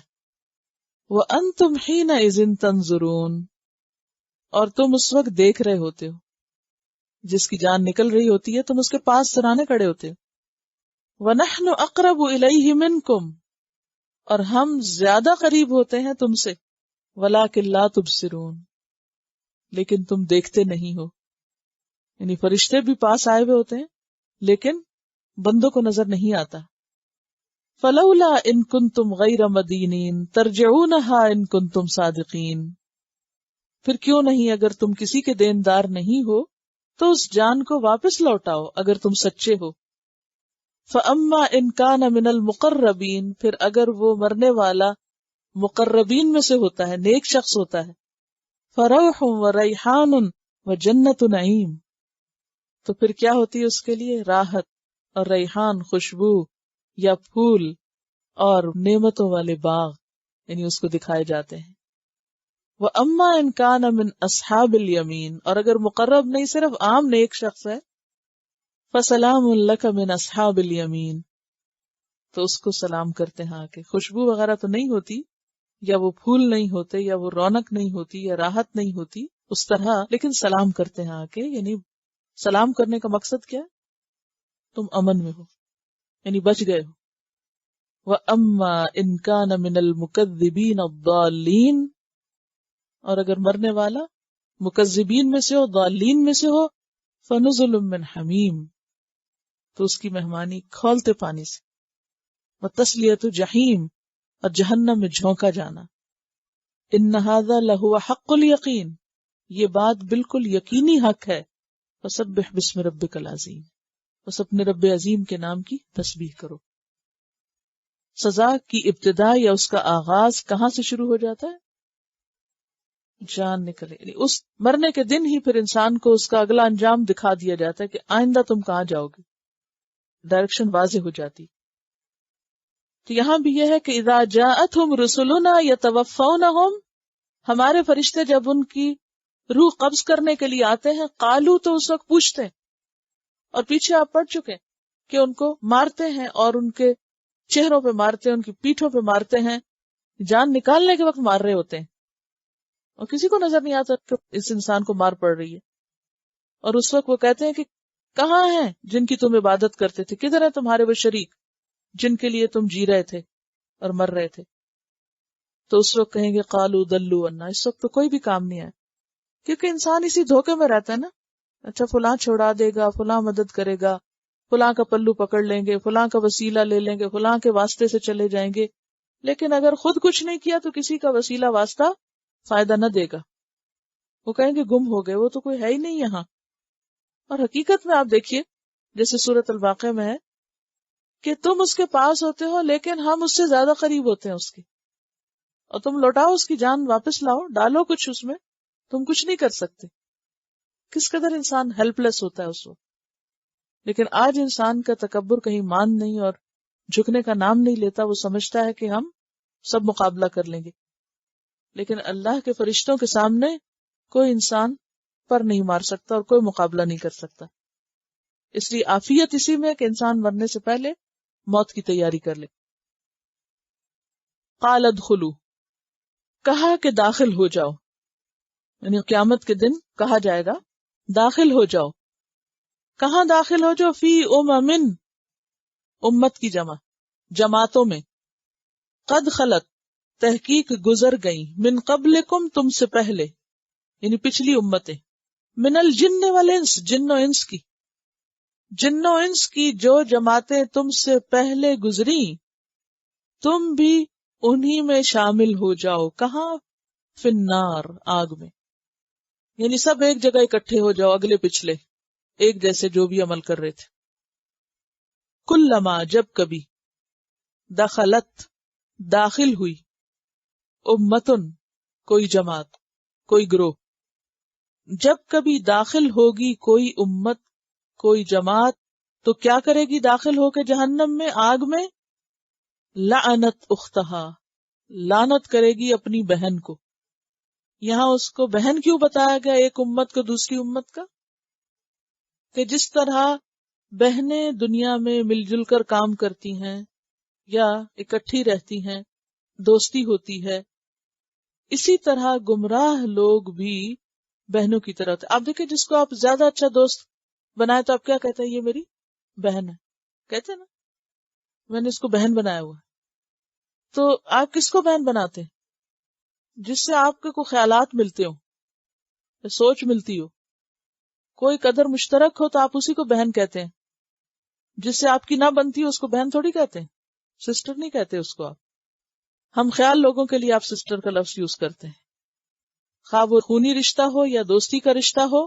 تو قیامت کے دن بھی ہر امت دوسری امت کی سسٹر بن جائے گی، خیالات کی ہم آہنگی کی وجہ سے، کرتوتوں کے ایک جیسا ہونے کی وجہ سے، اعمال کی غلط کاریوں میں برابر ہونے کی وجہ سے. تو ایک بہن دوسری بہن کو لعنت کرے گی. دنیا میں تو بڑی دوستی تھی اور وہاں لعنت ہو رہی ہے. کیوں کرے گی لعنت؟ کیونکہ غلط کام کرنے والے کبھی بھی ایک دوسرے کے حقیقی دوست نہیں ہو سکتے. وہ سب وقتی مفادات کی دوستی ہوتی ہے، سچی دوستی نہیں ہوتی. سچی دوستی صرف اللہ کے نام پہ ہوتی ہے یا اللہ کی خاطر ہوتی ہے. حتی، یہاں تک کہ اذا ادارکوا فیہا جمیعا، جب وہ اکٹھے ہو جائیں گے اس میں سارے کے سارے. ادارکو، ادارکو کا روٹ ہے دال رے کاف. کہاں پڑا تھا درک؟ منافقین کے انجام میں. فی الدرک الاسفل من النار. تو اسی سے لفظ نکلا ہے تدارک، تدارک کرنا. اسی سے ہے ادراک. تو درک کا معنی ہوتا ہے درجہ، نیچے کو جانے والا، یعنی طے بتایا یا درجہ بدرجہ جو نیچے کو جائے. تو ادارکو کا معنی ہے ایک چیز کا دوسری سے ملنا، یعنی ایک نیچے کی طے ہے، اس کے اوپر ایک اور طے آ گئی، اس کے اوپر ایک اور طے آ گئی، اس کے اوپر ایک اور طے آ گئی. یعنی جہنم میں ایک جماعت کے بعد ایک ڈالی جائے گی، ایک کے بعد ایک پھینکی جائے گی، اور وہ طے بتائے ایک دوسرے کے اوپر کٹھے ہوتے چلے جائیں گے. جیسے کوڑے کے ڈھیر ہوتے ہیں نا، اگر آپ نے سویرے کبھی دیکھا ہو جو گاڑی لینے آتی کوڑا کیا کرتی ہو، ایک ڈھیر اٹھاتی ہو، وہ نگل لیتی، پھر ایک اور ڈھیر، پھر ایک اور ڈھیر. تو جہنم میں بھی انسانوں کا کوڑا اسی طرح ڈھیروں ڈھیر ایک کے اوپر ایک گرتا چلا جائے گا، سارا کباڑ خانہ جلانے کے لیے، بیکار ردی چیزیں جنہوں نے کچھ کام نہ کیا دنیا میں. اور ادراک کیا ہوتا ہے؟ ادراک کا معنی ہوتا ہے پہم کوشش سے کسی حقیقت کو پا لینا، یعنی بہت ساری چیزوں کا اکٹھا ہونا اور پھر سمجھ میں آنا. بعض اوقات آپ کسی مسئلے کے ایک حصے کو جانتے ہیں نا تو پوری طرح سمجھ نہیں آتی. ایک ہوتا ہے نا علم اور ایک ہوتا ہے ادراک، پرسپشن جس کو آپ کہتے ہیں، پرسیو کرنا. تو نالج ہے، انفارمیشن اطلاع ہے، لیکن ادراک جو ہے وہ اس سے آگے ہوتا ہے. مثلا ابھی آپ نے ایک آیت پڑھی، اس سے آپ کو ایک بات سمجھ آئی، جب میں نے اس کے ساتھ ملا کے سورۃ واقعہ کی دوسری آیتیں پڑھی تو کیا ہوا؟ زیادہ وسعت کے ساتھ گہرائی. درک ہوتا نا نیچے جانا، تو ادراک ہوتا ہے گہرا علم. تو آپ کو اور زیادہ ویژن براڈ ہوا کہ اچھا یہ ہوگا، اور ایک یقین کی کیفیت ہوئی. تو یہاں پر کیا ہے کہ وہ جہنم اتنی وسیع ہے کہ ایک کے اوپر ایک پے در پے جب جمع ہو جائیں گے، جمیعاً سارے کے سارے، سارے کے سارے سے مراد فالوورز اینڈ لیڈرز، تابعین اور قائدین. تابعین کا کیا مطلب ہے؟ پیروکار، اتباع کرنے والے. اور قائدین کا کیا معنی ہے؟ لیڈرز، قائد، اگلے اور پچھلے، یہ مراد. اگلے لیڈر بن جاتے ہیں نا، اور پچھلے فالوورز ہوتے ہیں. عموماً لوگ پچھلے لوگوں کو یا اپنے آباء و اجداد کو بڑا مان کے ان کی پیروی کرتے رہتے ہیں. تو جب آباء و اجداد بھی جو بہکے ہوئے تھے اور ان کے بچے بھی جو بہکے ہوئے تھے وہ سب اکٹھے ہوں گے، یا ایک نسل کے بعد جنریشن آفٹر جنریشن، یا ایک قوم کے بعد ایک قوم، جب سارے وہاں اکٹھے ہوں گے، قالت اخراہم لأولاہم، تو پچھلے پہلوں کو کہیں گے، یا پچھلی جماعت پہلی جماعت کو کہے گی، یعنی جو بعد میں جائے گی وہ جو پہلے جانے والی ہے ان سے کہے گی، ربنا، اے ہمارے رب، ہاؤلائی، یہ ہیں وہ لوگ، اضلونا، جنہوں نے ہمیں گمراہ کیا. یا رب انہوں نے ہمیں گمراہ کیا تھا، ہم تو ان کے پیروکار تھے، ان کے پیچھے چلتے تھے. فآتہم، پس دے ان کو، عذابا ضعفا، عذاب دگنا، من النار، آگ کا. یا رب ان کو دگنا عذاب دے. کیوں دگنا دے؟ کیونکہ انہوں نے ہمیں بہکایا، ان کی وجہ سے ہمیں مصیبت پہنچی. یہ ہے مجرم، یہ ہے لیڈر. جیسے کہ سورۃ الاحزاب آیت 67 اور 68 میں آتا ہے، قالوا ربنا انا اطعنا سادتنا وکبراءنا فاضلونا السبیل ربنا آتہم ضعفین من العذاب والعنہم لعنا کبیرا، کہ یا رب ان کو دگنا عذاب دے اور ان کو بہت بڑی لعنت کر. حالانکہ دنیا میں وہ ان کے محبوب تھے، کیونکہ دنیا میں کون کس کی پیروی کرتا ہے؟ جس سے محبت کرتا ہے، جس کو اچھا سمجھتا ہے، جس کو وہ ہدایت پہ سمجھتا ہے. لیکن قیامت کے دن کیا ہوگا؟ الٹا پڑیں گے. قالا، اللہ تعالیٰ فرمائے گا، لکل ضعف، ہر ایک کے لیے دگنا ہے. کیوں ہر ایک کے لیے دگنا ہے؟ کیونکہ ہر پہلی جماعت پچھلی کو بھٹکانے کا ذریعہ بنی، پھر پچھلی پہلی بن گئی اور وہ اپنے سے پچھلی کو بھٹکانے کا ذریعہ بنی، اور اس طرح ہر ایک اپنے ساتھ دوسروں کا بوجھ بھی اٹھاتا جائے گا. وَلَيَحْمِلُنَّ أَثْقَالَهُمْ وَأَثْقَالًا مَعَ أَثْقَالِهِمْ. سورۃ العنکبوت آیت 13. کہ وہ اپنے بوجھوں کے ساتھ ان کا بھی اٹھائیں گے جن کو بھٹکایا. قَالَ لِكُلٍّ ضِعْفٌ وَلَكِنْ لَا تَعْلَمُونَ. لیکن تم نہیں جانتے. کیا نہیں جانتے؟ یہ کن سے کہا جائے گا وَلَكِنْ لَا تَعْلَمُونَ؟ پچھلوں سے جو مطالبہ کر رہے ہیں ان کو کہا جائے گا، فالوورز کو کہا جائے گا. وَقَالَتْ أُولَاهُمْ لِأُخْرَاهُمْ. اور کہے گی ان کی پہلی ان کی پچھلی کو. جو پہلے گئے جہنم میں وہ بعد میں آنے والوں سے کہیں گے فَمَا كَانَ لَكُمْ عَلَيْنَا مِنْ فَضْلٍ. تمہیں ہم پر کوئی فضیلت تو حاصل نہیں ہے، تم کیوں کہہ رہے ہو کہ ہمیں دگنا عذاب ملے؟ تم کہاں سے اچھے ہو؟ تمہاری کیا فضیلت ہے کہ تم بچ جاؤ؟ فَذُوقُوا الْعَذَابَ بِمَا كُنْتُمْ تَكْسِبُونَ. پس چکھو عذاب بوجہ اس کے جو تھے تم کمائی کرتے. کسب کس کو کہتے ہیں؟ کمائی. کون سی؟ جو محنت سے کی جائے اور جس کا معاوضہ ذہن میں ہو، یعنی جس پر کوئی فائدہ حاصل کیا جائے، ایسی کمائی، ایسی کوشش جس سے کچھ حاصل کرنا مطلوب ہو، فائدہ اٹھانا مطلوب ہو. تو وہاں جا کر لوگ باہم لڑیں گے، جھگڑیں گے، ایک دوسرے کو بلیم کریں گے، ایک دوسرے پہ ذمہ داری ڈالیں گے. اور جیسا کہ میں نے کل عرض کیا تھا کہ اس سورت کا بنیادی مضمون اور اس میں جو بنیادی نقطہ اور جو بنیادی چیز نظر آئے گی وہ کیا ہے؟ کشمکش، آپس کے جھگڑے، آپس کا مقابلہ. عربی میں ایک بہترین لفظ ہے صراع. اردو میں مجھے نہیں آتا اس کا ترجمہ. صراع ہوتا ہے ایک دوسرے کے ساتھ کشتی کرنا. صراع یعنی صرف کشتی پہلوان والی نہیں، بلکہ ذہنی طور پر بھی یا عملی طور پر دو لوگوں کے آپس میں جو کشمکش اور جھگڑا اور بحث مباحثہ اور کمپٹیشن اور مقابلہ بازی. تو یہ آپ مسلسل دیکھ رہے ہیں آدم اور ابلیس کے درمیان، اور پھر انجام کار میں یہ جہنم میں جانے والوں کے درمیان. یعنی حق کو باطل کی کشمکش کہہ سکتے ہیں. کشاکش، چپکلش، کھینچا تانی. دیکھیے کہ دنیا میں انسان اور شیطان کے درمیان ایک کھینچا تانی ہے. وہ اپنے رستے کی طرف لا رہا ہے، آپ اپنی بچنے کی کوشش کر رہے ہیں، اور ایک آنکھ مچولی کھیلی جا رہی ہے. جیسے ایک گیم ہوتی ہے نا، ٹگ آف وار، ہر ایک اپنی طرف کھینچ رہا ہے، رسہ کشی کر رہا ہے. دیکھیں کون کامیاب ہوتا ہے. جیسے دو ٹیموں کے درمیان مقابلہ ہوتا ہے نا، تو پھر کیا ہوتا ہے؟ ایک ہار جاتا ہے، ایک جیت جاتا ہے. جو ہار جاتا ہے اس کا کیا ری ایکشن ہوتا ہے؟ وہ آپس میں بھی لڑتے ہیں. آپ نے دیکھا کہ جو جیت جاتے ہیں وہ آپس میں گلے ملتے ہیں، آپس میں گلے ملتے ہیں. اور جو ہار جاتے ہیں وہ لڑتے ہیں آپس میں. بالکل اسی طرح قیامت کے دن یہ ہارنے والے جہنم میں جانے والے آپس میں لڑیں گے، ہاں دنیا میں کتنے اکٹھے کیوں نہ نظر آئیں. چلیے تلاوت سنتے. سبحانک اللہم و بحمدک نشہد ان لا الہ الا انت نستغفرک و نتوب الیک. السلام علیکم و رحمۃ اللہ وبرکاتہ.